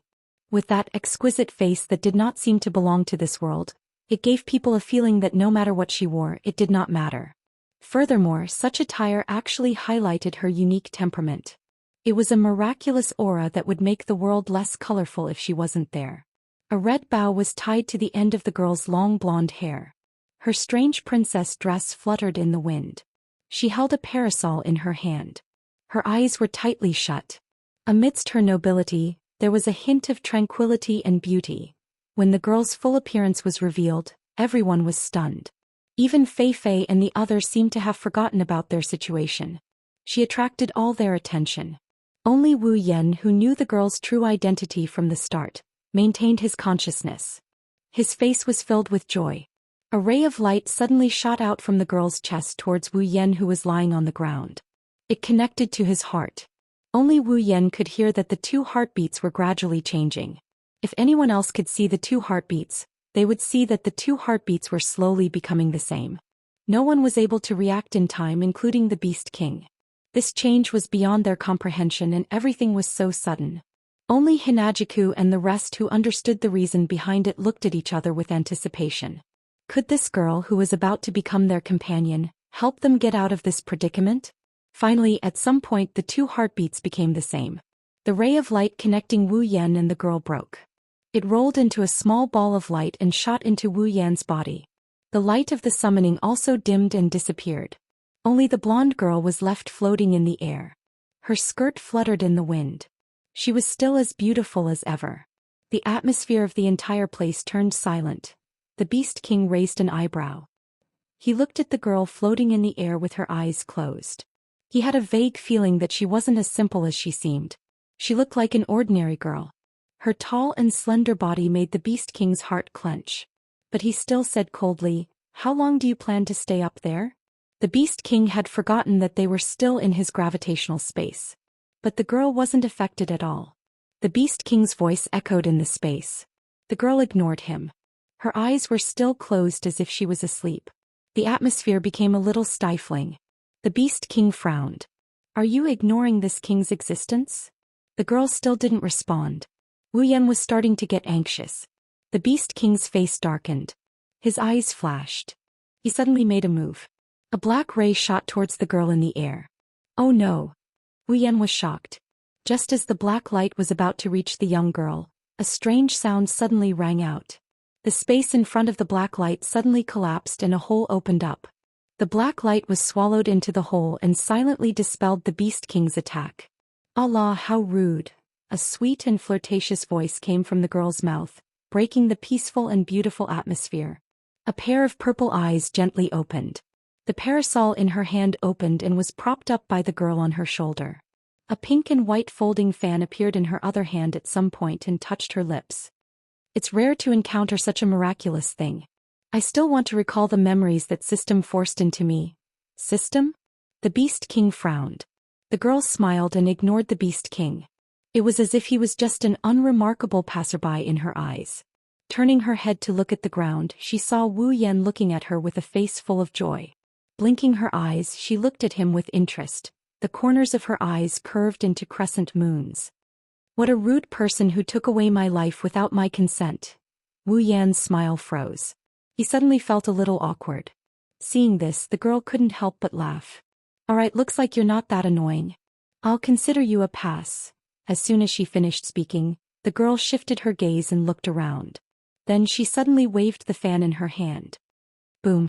In the blink of an eye, the earthy yellow gravity space shattered like glass without any warning. What? The Beast King was shocked for the first time. Chapter 594. Impossible. The Beast King blurted out as he looked at the yellow space that had collapsed into nothingness. For a moment he couldn't calm down at all. At his level, it's hard for his mental state to fluctuate. Only when faced with Wu Yan's endless tricks would he be able to feel a little bit of emotion. However, this is the first time in many years that he lost his composure like this. This is different from the playful battle from before. The gravity space is what the Beast King relied on to survive. It's what allowed him to dominate the behemoth forest when he was rank 9. He didn't use his full strength just now, but he was serious. However, this girl who came out of nowhere shattered the skill he relied on to survive. Even if she didn't use her full strength, the Beast King still couldn't believe it. On the ground, the group of people also had their mouths wide open. They had completely forgotten to get up because their heads were already dizzy. The gravitational space that had been suppressing them was broken just like that. Who are you? The Beast King calmed down after adjusting his emotions. His face is no longer calm, it's serious. Me. Covering her face with the fan in her hand, the girl's purple eyes flashed with a wisp of wisdom. Yakumo Yukari. Yakumo Yukari? The Beast King lowered his head. His mind spun quickly. He's trying to find information about the name Yakumo Yukari. Of course he failed. Yakumo Yukari isn't from the Spalier world, she's from the Utopia. No, she's not a human. More accurately, she's a monster. Character: Yakumo Yukari. Ability: Realm, Gap, Rune Card, Monster Bloodline. Strength: S Endurance, S Agility, S Spirit, S Equipment, None Level, 95. Monster Sage. Yakumo Yukari. Wu Yan stood up and looked at the flying Yakumo Yukari. His lips curled up. He was the only one who knew what the name Yakumo Yukari meant. Holding Flandreton's hand, Wu Yan turned around and walked away. This action attracted everyone's attention. Where do you plan to go? The Beast King asked calmly. There was a hint of mockery in his tone. Escape? Do you think you can escape without my permission? Run. Wu Yan stopped in his tracks and asked without looking back. Is there a need for that? Hearing those words, everyone present was stunned. Wu Yan shook his head with a smile and continued to walk forward. Chuju Mikoto, let's get some distance away. Leave? The girls looked at each other. Chuju hurriedly ran to Wu Yan's side. And what are you doing? Let's go help. Help. Wu Yan couldn't help but laugh. His voice was flat, but the undisguised confidence in his words affected everyone present. There's no need for that. It will be over soon. The Beast King's expression turned cold, his beast eyes flashed dangerously. You're saying that I will lose? Of course you will. Wu Yan waved his hand and laughed. That's the best outcome, don't die. The Beast King's expression darkened, he sneered and stopped talking. He ignored Wu Yan's actions. No one can leave without his permission. Right now he wants to crush Wu Yan's trump card and enjoy the despair on his face. Era. Yakumo Yukari opened her mouth in shock, but her eyes are smiling. You trust him that much? Looks like if I don't put on a good performance I'll let you down. You're very confident. The Beast King is getting angry after being looked down on again and again, but on the surface he acted as if nothing happened. Indeed, from what I saw just now, your strength is not simple. However, do you think you can win against me here? The Beast King didn't finish his sentence. He just gently lifted his foot and tapped the ground. The entire skeletal fortress started to shake. Yakumo Yukari was surprised, her purple eyes scanned the surroundings. Looks like this place isn't simple. The Beast King paused, he looked up. I didn't think you'd notice so quickly. Well? Yakumo Yukari shook her body and smiled. After all, I'm in charge of a large territory. She spun the parasol in her hand and flew down, her folding fan fluttering in the air. So let's hurry up and deal with this unexpected battle. I won't be in this world for long. As soon as he finished speaking, the trembling ground became still, causing the Beast King's expression to change drastically. This was clearly his past body, how could it not be controlled by him? Yakumo Yukari smirked, she pointed her fan forward. The realm of light and darkness. In the next moment, a whistle sounded like an explosion, causing the Beast King's body to tremble, and he couldn't help but take a step back. At this time, several balls of light flashing with a fatal aura had appeared behind the Beast King at some unknown time, lightly rushing towards his back. The Beast King's expression changed. The balls of light may look light, but the Beast King has a feeling that he won't be able to dodge them. Bone shield. The Beast King turned around and a few bone shields appeared out of thin air to block the incoming balls of light. The realm of being and non-being. A voice rang out when the bone shields made by the Beast King collided with the ball of light.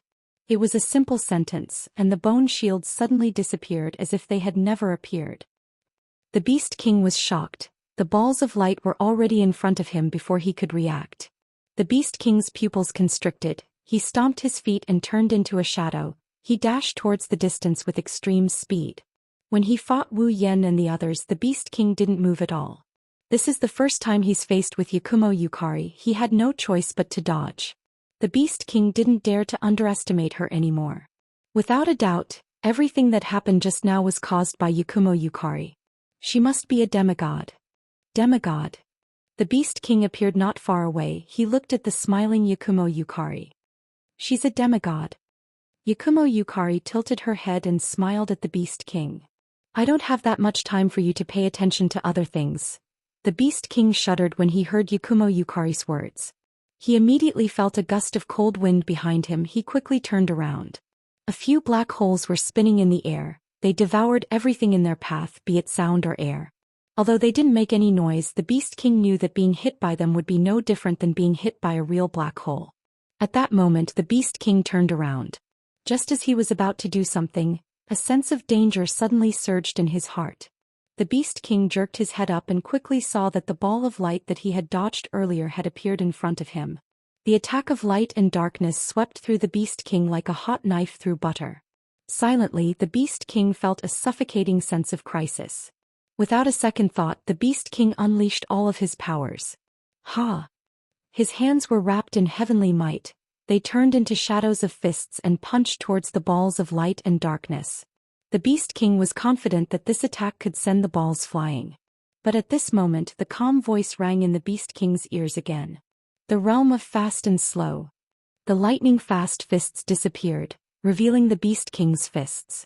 The Beast King's eyes almost popped out of their sockets, but there was no time for him to express his thoughts.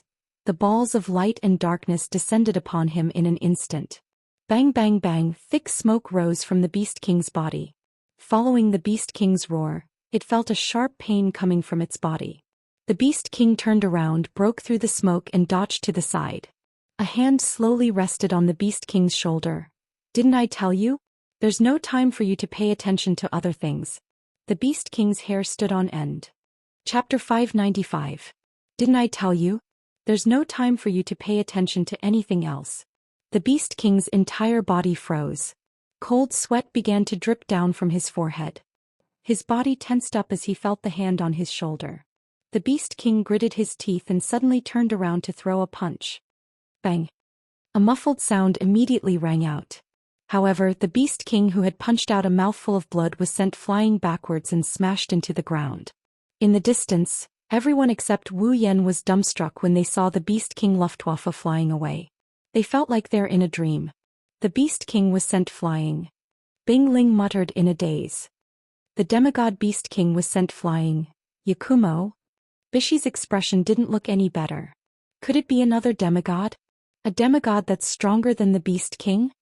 Chuju, Mikoto and Shokuhu Misaki exchanged glances and shook their heads. Mikoto smiled bitterly. That Yakumo girl is so strong. The girls nodded. They couldn't take their eyes off Yakumo. The Beast King clutched his chest and stood up with a pale face. His legs were shaking uncontrollably. He couldn't believe it. One hit, just one hit, and he almost couldn't stand up straight. The Beast King glared at Yakumo Yukari and roared, "How did you do it?" His bone shield had mysteriously disappeared, his attacks had mysteriously slowed down, and his opponent's attacks had mysteriously appeared around him. Even his opponent himself had mysteriously appeared behind him. How did the other party accomplish all of this? Yakumo raised her parasol casually and smiled. How should I say this? Why don't you try it yourself? The Beast King's expression turned murderous. He took a deep breath and stood firmly on the ground. He tapped the ground and shot towards Yakumo Yukari like a bolt of lightning. In the blink of an eye, Beast King was right in front of her. With a ruthless look in his eyes, he raised his hand. At this time, the people standing in the distance saw that a sword had appeared in the Beast King's hand. It was a bone sword that emitted a baleful aura. The Beast King was going all out against Yakumo Yukari. The man's sword arrived before Yakumo Yukari's neck, and the rotten aura of the sword cut down mercilessly. That's fast. Chuju, Astria and Feifei gasped in shock. The three of them who are good with swords couldn't see the Beast King's speed. The Beast King didn't dare to hold back against such a powerful enemy. He attacked with all his might. His bone sword was covered in a yellowish aura and it became heavier. He swung it at Yakumo Yukari, who didn't even try to dodge. His target was Yakumo Yukari's vitals. But Yakumo Yukari didn't seem to care about the Beast King's attack at all. She had a faint smile on her face and her eyes were calm and relaxed. She gently waved her fan and the unbreakable bone sword was stopped. It couldn't go any further. The Beast King's expression changed slightly. With his current strength and magic, his bone sword could cut down a mountain with a single slash. But now it couldn't even hurt a paper fan. Ha! His heart trembling, the Beast King suddenly retreated and shouted loudly. A yellow light scattered from his body, bathing him in the yellow light. That's... Wu Yan and the others tensed up. The yellow light from the Beast King's body turned into a yellow light barrier that spread out in all directions. Every area that was enveloped by the barrier turned yellow, and there was also a very heavy pressure coming from within. It was the Beast King's gravity space. However, the earth and yellow light within the gravity space was over 10 times denser than the previous one. Obviously, the Beast King had utilized his full strength to activate the gravity space. Yakumo Ziyuan's eyes lit up. She smiled as she watched the gravity space envelop her. When her shoulders sank down, the umbrella and fan in her hands became 1,000 times heavier. Yakumo Ziyuan exclaimed in admiration. Not bad. The Beast King got angry when he heard Yakumo Yukari's praise. She was praising him in the middle of a battle. She must be looking down on him. This time the Beast King's speed was much faster than before. He left countless afterimages behind him. Before he even reached Yakumo Yuki, a black sword light was already flung out. Yakumo Yukari chuckled. She raised her hand and in the next moment, the black sword disappeared into the gravity space. Her hand was already on the Beast King's sword. The realm of being in not. The late words entered the Beast King's ears and alerted him. His face twisted slightly.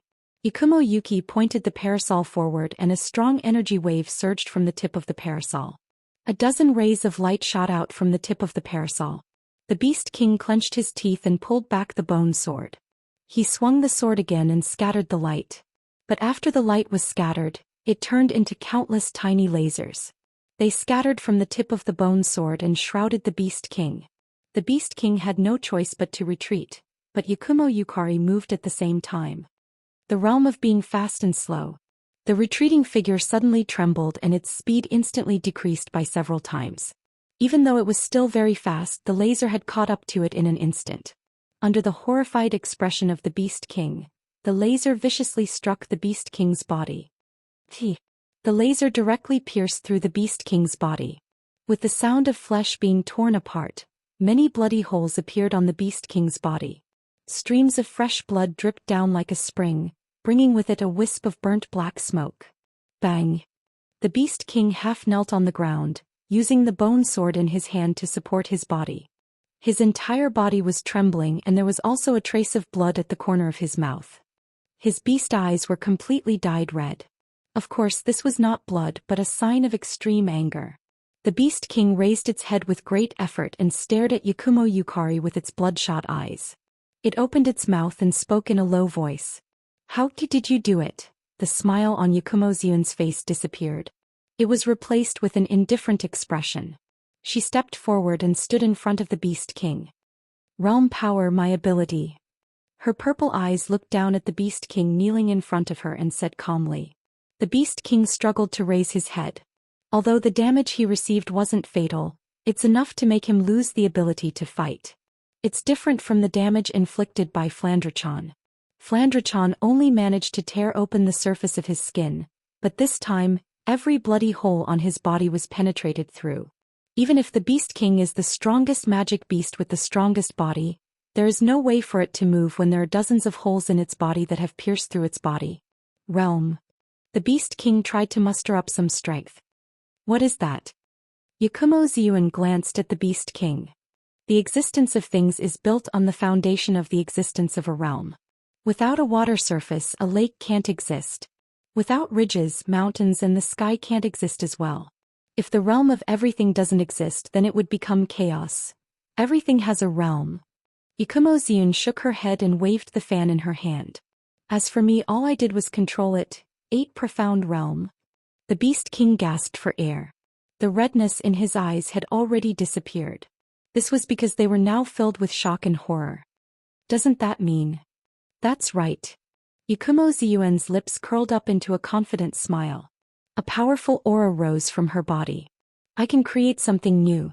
I can destroy something that already exists. Creation, destruction. The Beast King's pupils contracted violently. Soon after, a bitter smile appeared on his face. I didn't lose unjustly. Chapter 596. The power of realm is indeed terrifying. A simple phrase of creation and destruction was able to display the power of the realm, and it was also able to display its terrifying side in front of everyone. Moreover, it was clear and obvious. In this battle, Yakumo Yukari only used a few basic moves. Yet she was able to toy with the Beast King in the palm of her hand. Of course, there was a difference in level. After all, at demigod rank, the difference between each level is equivalent to a whole tier. Yakumo Yukari, who is 5 levels higher than the Beast King, can fight the Beast King as she pleases. But more importantly, the power of realm. Without the power of realm, Yakumo Yukari can easily defeat the Beast King, but it won't be as easy as it is now. At the very least, Yakumo Yukari would have to use her best skills to defeat the Beast King. But now she can easily defeat the Beast King with just a flick of her finger. The Beast King is also heavily injured. This is why Wu Yen chose to summon Yakumo Yukari. In terms of level, there are plenty of players in the fantasy village who are higher than Yakumo Yukari. In other worlds, there are plenty of dungeons, there are more or less people who are stronger than Yakumo Yukari. But the power of realm is unique. No one else has it. Take Flandre-chan for example. Even though she was only level 83, she had the ability to destroy eyes. Even if Flandre-chan were to go up against a level 88, she would still have a chance of winning. It's the same for Yakumo Yukari. The difference in level between demigods is huge, but with the power of realm, Yakumo Yukari can easily defeat a demigod. Of course, the opponent doesn't have the same terrifying ability as Yakumo Yukari. To put it bluntly, if Yakumo Yukari was born in the Spalier world, she could easily dominate this world where demigods and demigods don't have much power. Unfortunately, she lives in a fantasy village filled with monsters. There's no lack of strange abilities there. Of course, there are people who are stronger than Yakumo Yukari. Today I admit defeat. The Beast King's expression slowly returned to normal. His eyes returned to their normal black color. He turned to look at Fei Fei and the others. I may have lost, but this will only prolong the time humans can use the behemoth forest. Once I recover. Before he could finish his sentence, the ground where the Beast King was standing suddenly distorted and a wave of rocks surged up. Before anyone could react, the wave of rocks wrapped around the Beast King and reconnected with the ground, restoring it to its original state. However, the Beast King had disappeared from his original spot. In the distance, a group of 14 people couldn't help but run over in shock. Fei Fei couldn't wait to see Yakumo Yukari. Lady Yakumo Yukari, where is the Beast King? Yakumo Yukari frowned, then relaxed of her brows. He ran away. He ran away. Fei Fei, Sylph, Bingling and Bishi were shocked. They started to panic. Now that the Beast King is heavily injured, this is the best time to kill him. Otherwise, when he recovered, wouldn't everything remain the same? Seeing Fei Fei's reaction, Yakumo Yukari twirled her parasol. Her purple eyes that seemed to be able to see through people's souls curved into a crescent shape. She smiled. My attack wasn't a normal attack. That guy's injuries won't heal without a year or so. Fei Fei and the others sighed in relief. Fei Fei bowed and said respectfully, Lady Yakumo Yukari, thank you for saving our lives. Lady, thank you so much for saving our lives. Bingling, Bishi and Sylph bowed as well.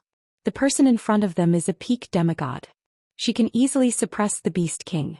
They don't even know if there are people like her in the Spalier world. Fei Fei and the others didn't know Yakumo Yukari's background, but her strength is enough to strike fear into their hearts. No need. Yakumo Yukari didn't act like a strong person. After living for so long, she has seen through everything in this world. That's why she's unusually approachable. Of course, it won't be easy to get her to look at you in the eye. I had a lot of fun too. Yakumo Yukari stretched her back and said, It's been a long time since I was able to throw away the rules of rune cards and fight like this. Rules of rune cards. Fei Fei, Sylph, Bingling and Bishi were puzzled, but they didn't ask anything. It's best not to ask too many questions when facing someone like this. Yakumo Yukari glanced at Fei Fei and the other girls. She nodded in satisfaction at their silence. Then she turned towards Wu Yen.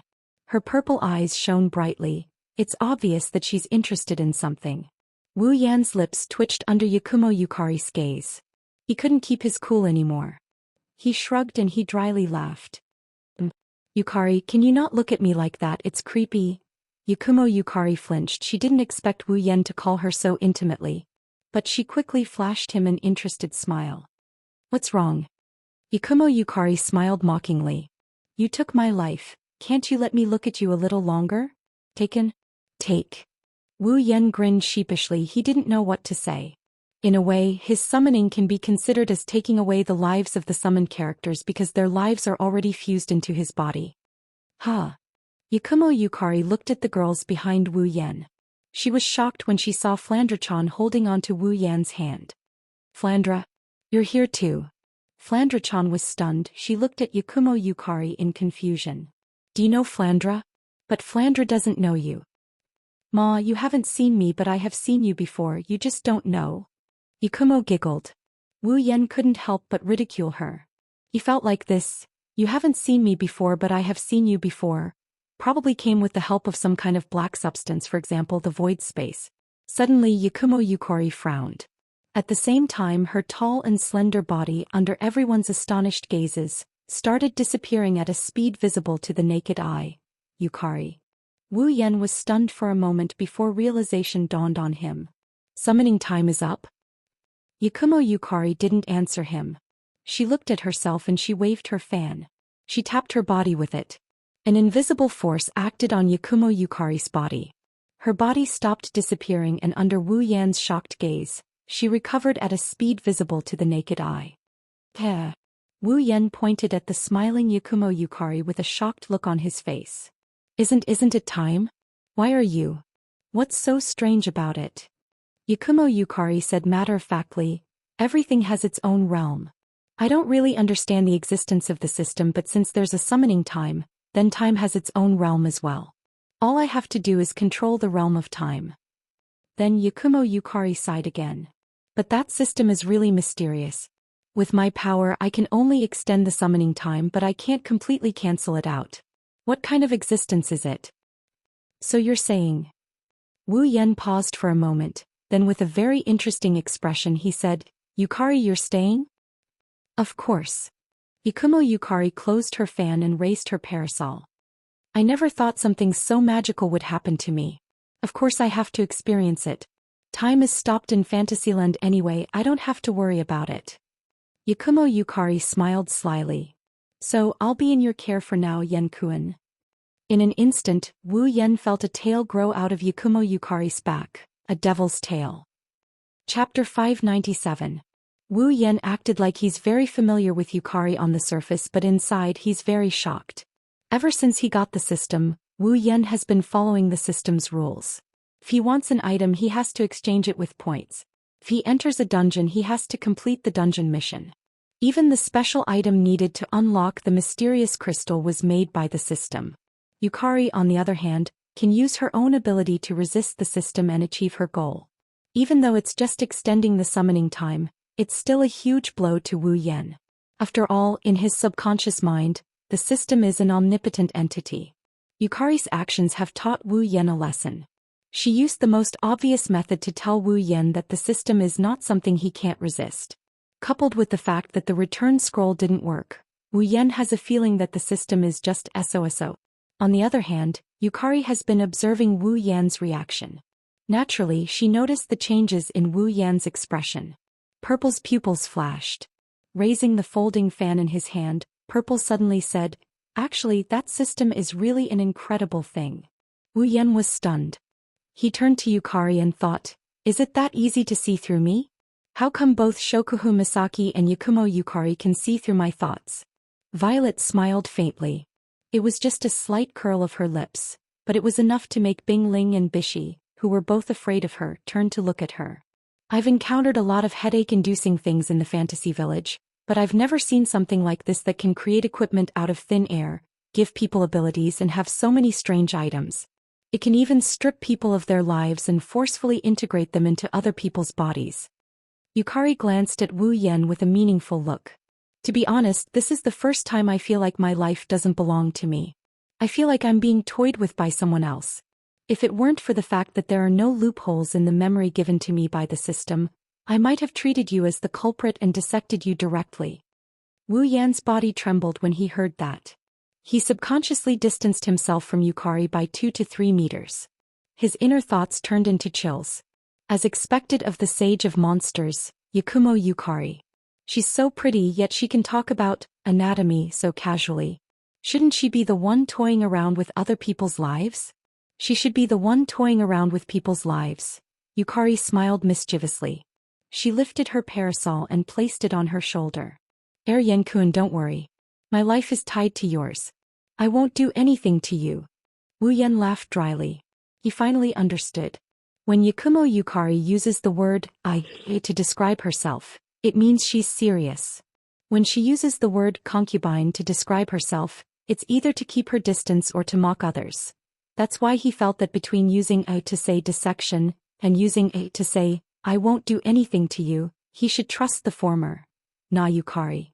Wu Yan laughed dryly and he asked her in a serious tone. What do you think of the system? Yukari squinted her pretty eyes and looked at Wu Yan with a meaningful look. This look made Wu Yan feel as if his inner thoughts have been seen through by this beautiful girl in front of him. After living for so long, Yukari's intelligence can only be described as monstrous. She isn't called a sage for nothing. Even Shokuhu Misaki doesn't have the right to act smart in front of her. Wu Yan couldn't hide his thoughts from her. Of course, Wu Yan didn't intend to hide this from her. Yukari's summoning time is limited, but their lives have already fused together so Yukari can be trusted. Even if this is their first meeting, Wu Yan has no doubt about it. The two of them stared at each other. Ripples were emitted from their wine-red eyes and purple eyes, as if they were communicating with each other. After a long while, Z unfolded the fan in his hand and covered half of his face, making it impossible for others to see what kind of expression he had.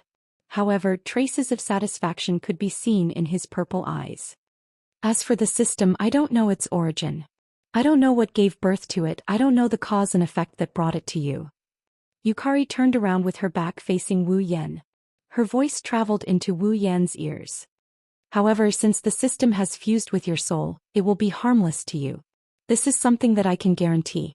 No matter what, the system is just a tool, an item. Before he finished speaking, Z took a step forward and walked into the distance. Since it's a tool, when you're strong enough, you'll be able to use it as you wish. Yukari's back disappeared from Wu Yan's sight, but her words pierced deep into Wu Yan's heart. He couldn't regain his senses for a long time. Sooner or later, it'll be under my control. Recalling the incomparably powerful equipment, strange abilities, mystical items, and the characters he envisioned, an intoxicating smile appeared on Wu Yan's face. That's right, sooner or later the system will be under my control. Fei-Fei, Sylph, Bingling, and Bishi looked at each other and walked up to Wu Yan. Fei-Fei said with a serious expression. Yan, since the matter here is settled and we've got the information on the Beast King, let's go back. Sylph, Bingling, and Bishi nodded. They can't wait to leave the Behemoth Forest and report the Beast King's whereabouts to their superiors.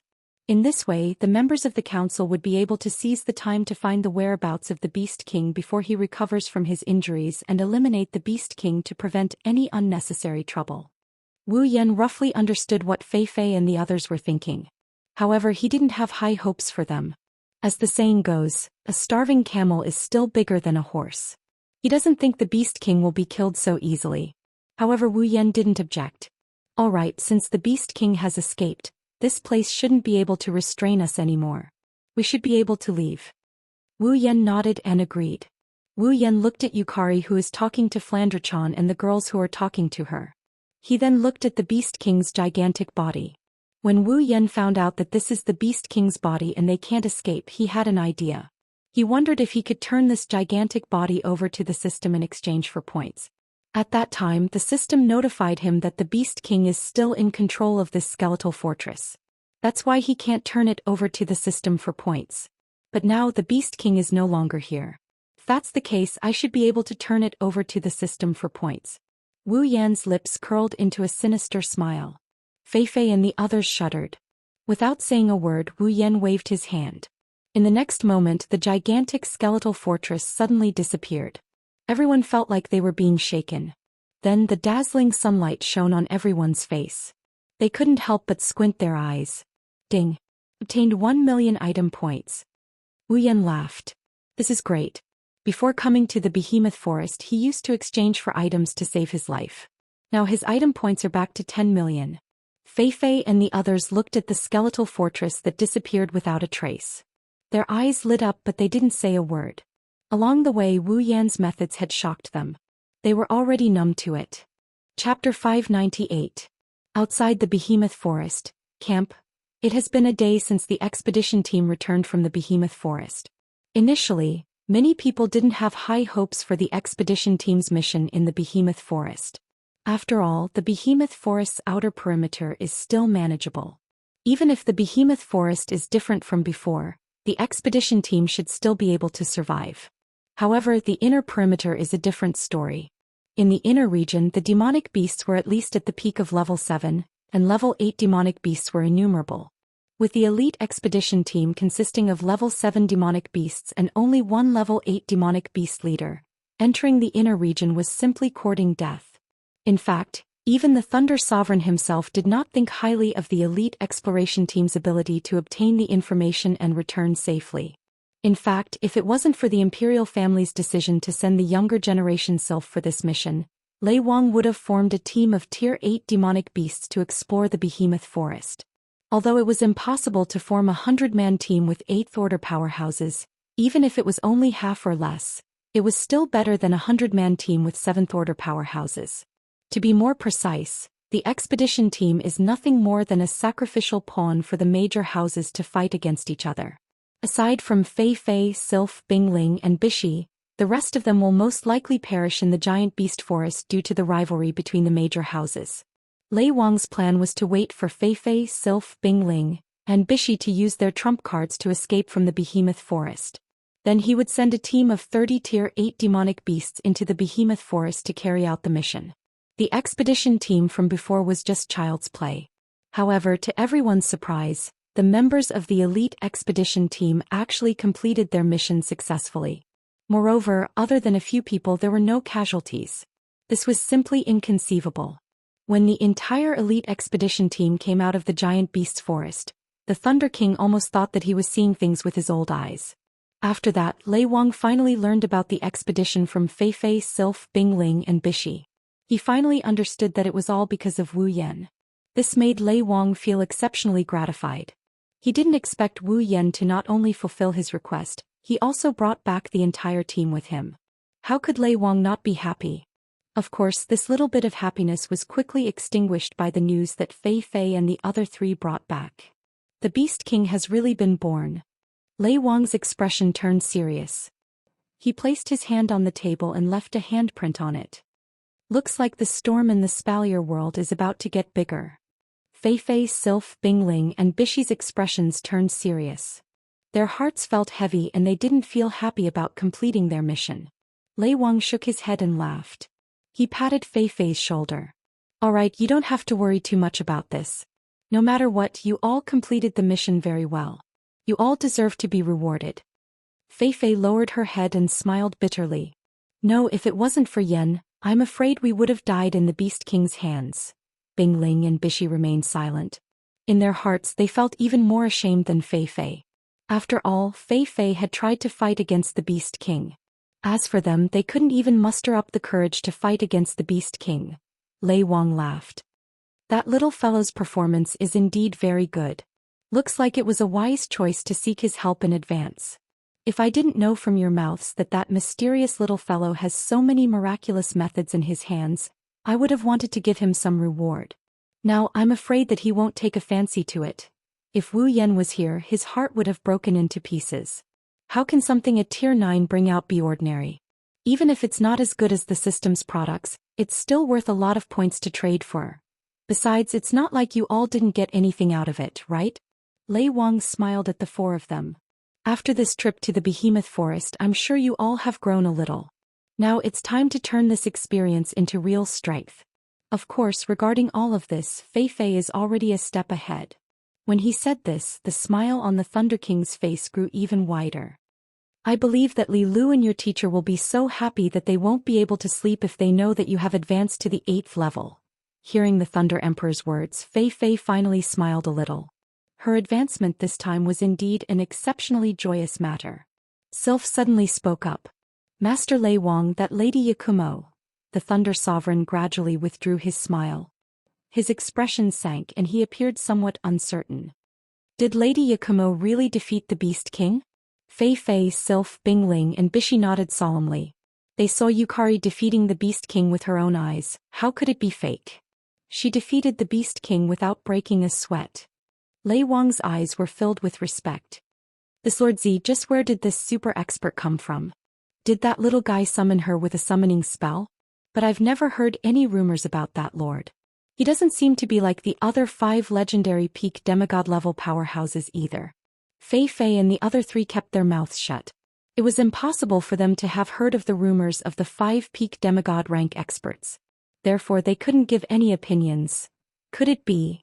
The Thunder Sovereign tapped the table lightly as his eyes darted around. That Lady Yakumo is a newly ascended demigod? No, that's impossible. Lei Wang denied his own thoughts. If that's the case, then it's too scary. It's impossible for a newly ascended demigod to defeat a newly ascended demigod. If she's really a newly ascended demigod, there should be rumors about her when she was still a demigod. Lei-sama. Bingling stepped forward. He hesitated for a bit before continuing. Yasasama, you seem to be very close to Wu Yan. You seem to be very close to him. Lei Wang glanced at Bingling and said expressionlessly. So what? Bingling was stunned. Lei Wang sighed softly when he saw Bingling's expression. I know what you're thinking. Indeed, if we can recruit a demigod expert, he'll definitely be a pillar that can support both heaven and earth. But have you thought about it? A demigod is a world-class existence. We can't predict how powerful they are. The Beast King looked at Bingling. Are you sure you won't get into trouble if you try to get Lady Yakumo from that little guy? Be careful not to implicate your own family. You'll be in deep trouble if that happens. Bingling's expression stiffened when he heard Lei Wang's words. Finally he turned pale. Lei Wang turned around and waved his hand. No matter what, don't try to get Lady Yakumo. It's the same for that little guy. I trust him. It's better if you keep your little schemes to yourself. Bingling pursed his lips and exchanged glances with Baishi. He had a complicated look in his eyes. In the end he left. In any case, he had to report everything to the higher-ups of his family and let them have a headache. In a certain corner that the Thunder Sovereign and the others were unaware of, a faint spatial ripple flashed and arrived. In one of the tents in the camp, Lady Yakumo was holding a parasol and looking ahead. There was a crack there. It was a hideous black crack filled with eyes. Inside the crack was the conversation between Lei Wang and Fei Fei and the rest. Lady Yakumo's lips curled. She waved the fan in her hand and smiled. Then she opened another spatial crack filled with eyes. This was her ability, spatial crack, ability. Chapter 599. After the discussion in the tent, Fei Fei, Sylph, Bingling, and Bishi left the tent and returned to their respective residences. On the other hand, the Thunder Emperor hastily contacted the members of the Academy. No matter what, the matter of the Beast King was no small matter. The 12 level 9 powerhouses of the Academy had to unite in order to find the Beast King and resolve this crisis before the Beast King recovered from his injuries. Of course, this is the best outcome. The Council must also prepare for the worst. As for the specifics, it's up to the Council to decide. After Sylph parted ways with Fei Fei, Bingling, and Bishi, she returned to her tent alone. She looked normal, but if you look closely, you'll notice that Sylph's footsteps are a little impatient. There is a crystal ball in Sylph's tent. It's used to communicate with her faction. Bingling and Bishi have one as well. Only Fei Fei doesn't have one. Lei Wang is here so Fei Fei can report to him directly. There's no need for her to go through so much trouble like Sylph and the other two. It's a pity that the crystal ball can only be used for communication. There's a limit to the amount of information that needs to be prepared. It can't be brought into the giant beast's forest. Otherwise, Fei Fei and the others wouldn't need to constantly report to the giant beast's forest. They could just take out the crystal ball. Sylph walked in front of the crystal ball and placed her hand on it. She slowly channeled her mana into it. The surface of the crystal ball flashed with a trace of luster and gradually became transparent under the effect of mana. Not long after, the crystal ball flashed with a halo and a projection screen appeared in the air. At the same time, a man in his 40s with a calm face, shrewd eyes, and a crown on his head appeared on the projection screen. Imperial Father. Sylph bowed when she saw the man. She then informed the others about the man's identity. It's Sylph's father, the current emperor of the Ailu Empire. Sylph. The Ailu Emperor had a look of fondness in his eyes. He couldn't help but reveal a doting smile when he saw Sylph. Sylph is the Ailu Emperor's favorite child. Not only is she the prettiest among all his children, she's also very talented in cultivation. She's only 20 years old and she's already a rank 8 powerhouse. She was also the strongest person in the Spalier World Academy for quite some time. Whether it's from the perspective of an emperor or a father, the Ailu Emperor can't help but love Sylph. Even though I heard from Old Lei that you've returned from the Behemoth Forest, I'm relieved to see that you're safe and sound. The Ailu Emperor said with a smile. Sylph's heart warmed up. Her cold expression melted a little. She would only show this in front of her father who loves her dearly. Sylph seemed to be reminded of the time she spent in the giant beast's forest. Her expression loosened up a little but she still replied. His father. When I came back yesterday I had to report to the Thunder King and there were many things I had to do personally. That's why I didn't get in touch with you in time. If someone familiar with Sylph was here, they would have been shocked by her words. Sylph has never spoken so much before. Child, didn't I tell you that you don't have to be so respectful when there are no outsiders around? The Ailu Emperor shook his head. It's clear how much he dotes on his daughter from his words. Sylph was aware of this but she didn't change her mind in the slightest. The Ailu Emperor was helpless, there was nothing he could do about his daughter. He shook his head and didn't bring it up again. I've heard from Old Lei about what happened in the Behemoth Forest. The Ailu Emperor's voice sank but it wasn't hard to hear the relief in his voice. Thank goodness Lady Z was there. Otherwise, I can't imagine what would have happened to you. The Ailu Emperor's expression turned ugly. He was the one who decided to send Sylph into the Behemoth Forest to investigate. It wasn't just to give Sylph more experience, it was also to show off the royal family's bearing. Sylph may be young but she's already a rank 8. She also had a gold armament and some gifts from the royal family. It's hard to say if she would succeed in the mission but she should be able to keep her life. What he didn't expect was for Sylph to run into a beast king right in front of him. This caused him to shudder in fear.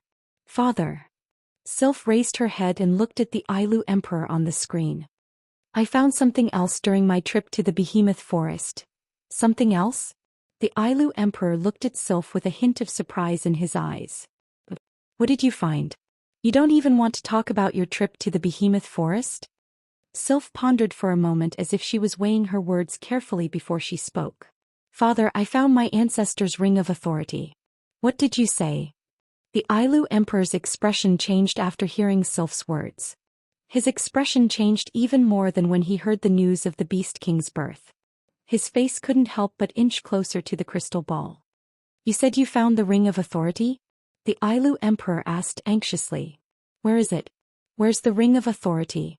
As the ruler of a nation he should be able to face everything with a calm and collected attitude. That's how a proper ruler should be. That's how the Ailu Emperor usually acts. But now he completely lost it. Sylph, on the other hand, wasn't surprised at all. It was as if this was how the Ailu Emperor should act. Father. Sylph paused for a moment before continuing. Do you know Wu Yan? Wu Yan. The Ailu Emperor muttered under his breath. A smile tugged at the corner of his lips. You're talking about Wu Yan, the one who fought Jafar in the Silveria World Institute tournament? Sylph nodded in agreement. That's him. That little brat. The Ailu Emperor chuckled. Back then we even used our projection to meet him in the academy. We didn't expect him to be related to a demigod. Moreover, he even has a level 9 girl by his side. Father is very curious about his background. With that, the Ailu Emperor changed the topic. Since you mentioned him, is the ring of authority in his hand? Sylph slowly nodded. The Emperor narrowed his eyes when he saw this scene. The ring of authority is actually on his hand. Father, what do you think I should do? Sylph asked with a hint of helplessness. The Ailu Emperor smiled bitterly. What do we do? What else can we do? That little fellow has a demigod and a super strong level 9 by his side. What's certain is that it's impossible to snatch him by force. With that Lord Z around, the royal family definitely can't afford to offend him.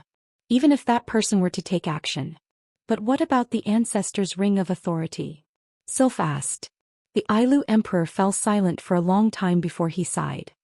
Everything will be done according to the will of our ancestors. Follow the ancestors' will. Sylph hesitated. The other members of the imperial family won't let this go so easily. Umph. The Ailu emperor sneered. Won't let this go? They're just side branches. If they can do anything to Lady Z, then let them be. We just need to do our job well. That's enough. Yes, father. The two people who were in the middle of their conversation did not know that their conversation had already fallen into the ears of others. Chapter 600. Due to the Beast King's escape, the magical beasts in the behemoth forest became like a sheet of loose sand overnight. They no longer moved in groups of 2s and 3s. Instead, they returned to their original state where the strong preyed on the weak. The behemoth forest returned to its former peaceful state. However, those who were observant would be able to sense that the restored behemoth forest was a little quieter than before. It looked like a giant beast that was accumulating power, causing people to feel uneasy. The Beast King may have escaped, but it definitely wouldn't have escaped outside of the behemoth forest. Therefore, the camp outside of the behemoth forest was still there. Instead, people would be transferred in from other places every day to strengthen the camp. It seems like the camp is going to become a base of operations. That is indeed the case. If the Beast King was killed while it was heavily injured, the camp would naturally disappear. However, if the Beast King recovered in time, the camp would probably continue to exist. It's worth mentioning that not only the Ailu Empire, but also the Baruba Empire and Faya Empire were in the same situation. The behemoth forest spanned across 3 empires. As a natural treasure land, all 3 empires built supply towns outside of the behemoth forest. Since the Ailu Empire's magical beast army went berserk, these 2 empires were naturally not spared. The council was originally formed by the strongest of the 9 great clans of the 3 empires. Their strategy for the behemoth forest was naturally the same. Similarly, the Ailu Empire, Baruba Empire, and Faya Empire also sent scouting teams into the behemoth forest. However, these 2 empires didn't send out any of their younger generation. Therefore, they didn't send out a team of 7th-tier warriors. Instead, they sent out a team of at least 38th-tier warriors to explore the behemoth forest. Unfortunately, even though they were stronger than the Ailu Empire, their efficiency wasn't as high. After all, they didn't have Wu Yan's group in their team, so their efficiency wasn't as good as before. Instead, the Ailu Empire's Tier 7 exploration team was able to complete their mission. How ironic. Now the 3 empires and the 3 camps would send teams into the behemoth forest every day. In order to find the traces of the Beast King, the 3 camps constantly increased their manpower and sent people into the forest to search. For a time, the entire behemoth forest was bustling with noise and excitement. After losing the ability to unite, the magical beasts were not as difficult to deal with as before. This scouting mission was much easier than before. Of course, if they encountered a high-level magical beast, they could only blame it on their bad luck. Coincidentally, ever since they returned from the behemoth forest, Wu Yan had been in this state of admitting that he was unlucky for the past 3 days. Not for anything else but for the Beast King. Logically speaking, a demigod-level Beast King should have given them a lot of experience points after being defeated by Violet. Perhaps they could even create a few more 9th-stage Beast Kings. However, the problem was that the Beast King had been defeated without giving them any experience points. Maybe it was because of Yukari's rejection. The system became arrogant and gave a reason that Yukari is temporarily summoned, unable to give any experience points. Just like that, a large amount of experience points flew away from Wu Yan's eyes. When he heard the news, Wu Yan almost fainted from anger. It took him a long time to catch his breath. But from then on, he was in a state of admitting that he was unlucky. Fortunately, the rest of the journey was smooth sailing. The Beast King escaped, and the 12 peak-level magical beasts guarding the Beast King also disappeared without a trace. They didn't have to go through another battle. Although the experience points were gone, Yukari couldn't give them any experience points. They didn't have much confidence that they could rely on themselves to gain experience points. Speaking of Yukari, it was necessary to mention her. Ever since she came out of the behemoth forest, Yukari's whereabouts became unpredictable. She disappeared from everyone's sight from time to time, and she didn't tell them what she was doing. When they asked her, she gave them a mysterious smile and didn't say anything. She really needed to be taught a lesson. Of course, even if Wu Yan had 100 times the courage, he wouldn't dare to teach Yukari a lesson. There was a 99% chance that he would be taught a lesson by Yukari, and then be killed by Yukari. Wu Yan had no choice but to let Yukari run around. Anyway, with Yukari's combat strength, even if everyone in this world worked together, they wouldn't be able to do anything to her. Plus, Yukari had the ability to appear and disappear mysteriously. In this world, where could she be trapped? Fortunately, Yukari didn't run around randomly. She might disappear from time to time, but at least Yukari can still see her every day. It's a relief. Plus, Yukari used some unknown method to get close to the girls in just 2 to 3 days. Yukari didn't have to worry about being ostracized. Most importantly, Yukari didn't put on airs. She always smiles whenever she's with the girls and they get along very well. However, Wu Yan has a feeling that Yukari likes to hang out with the girls because Astria called her Yukari sister. Now, other than Chuju, Mikoto, Shokuhu Misaki and Ikaros, the rest of the girls are calling her Yukari sister. As a girl who was forever 17 years old, the effect of calling her Sister Z was outstanding. She was only a step away from raising Z's favorability to the maximum. That was why Z liked to hang out with other girls. As for the reason, only Heaven, Earth and the two of them knew about it. Wu Yan is currently in his own tent. There's no one around him. Ikaros, who always stuck to him, was handed over to Yukari. Yukari brought her to Chuju, Mikoto and the others. Wu Yan sat alone on a blanket in his tent. He looked at the space ring in his hand and thought for a moment. He sank his consciousness into the space inside the ring. What entered his vision was a sea of monster corpses, monster crystals and even monster eggs. Some of these items were looted by the Misaka sisters when they were hunting in the behemoth forest. One of the sisters just handed it over to him. The other part was given to him by Fei Fei, Sylph, Bingling and Bishi. They wanted to thank Wu Yan and the girls for saving their lives. To put it simply, these things fell into his hands because he wanted to make friends with Z. That was why he was able to benefit from them. He has to admit that the gifts given by Fei Fei and the others are in line with Wu Yan's wishes.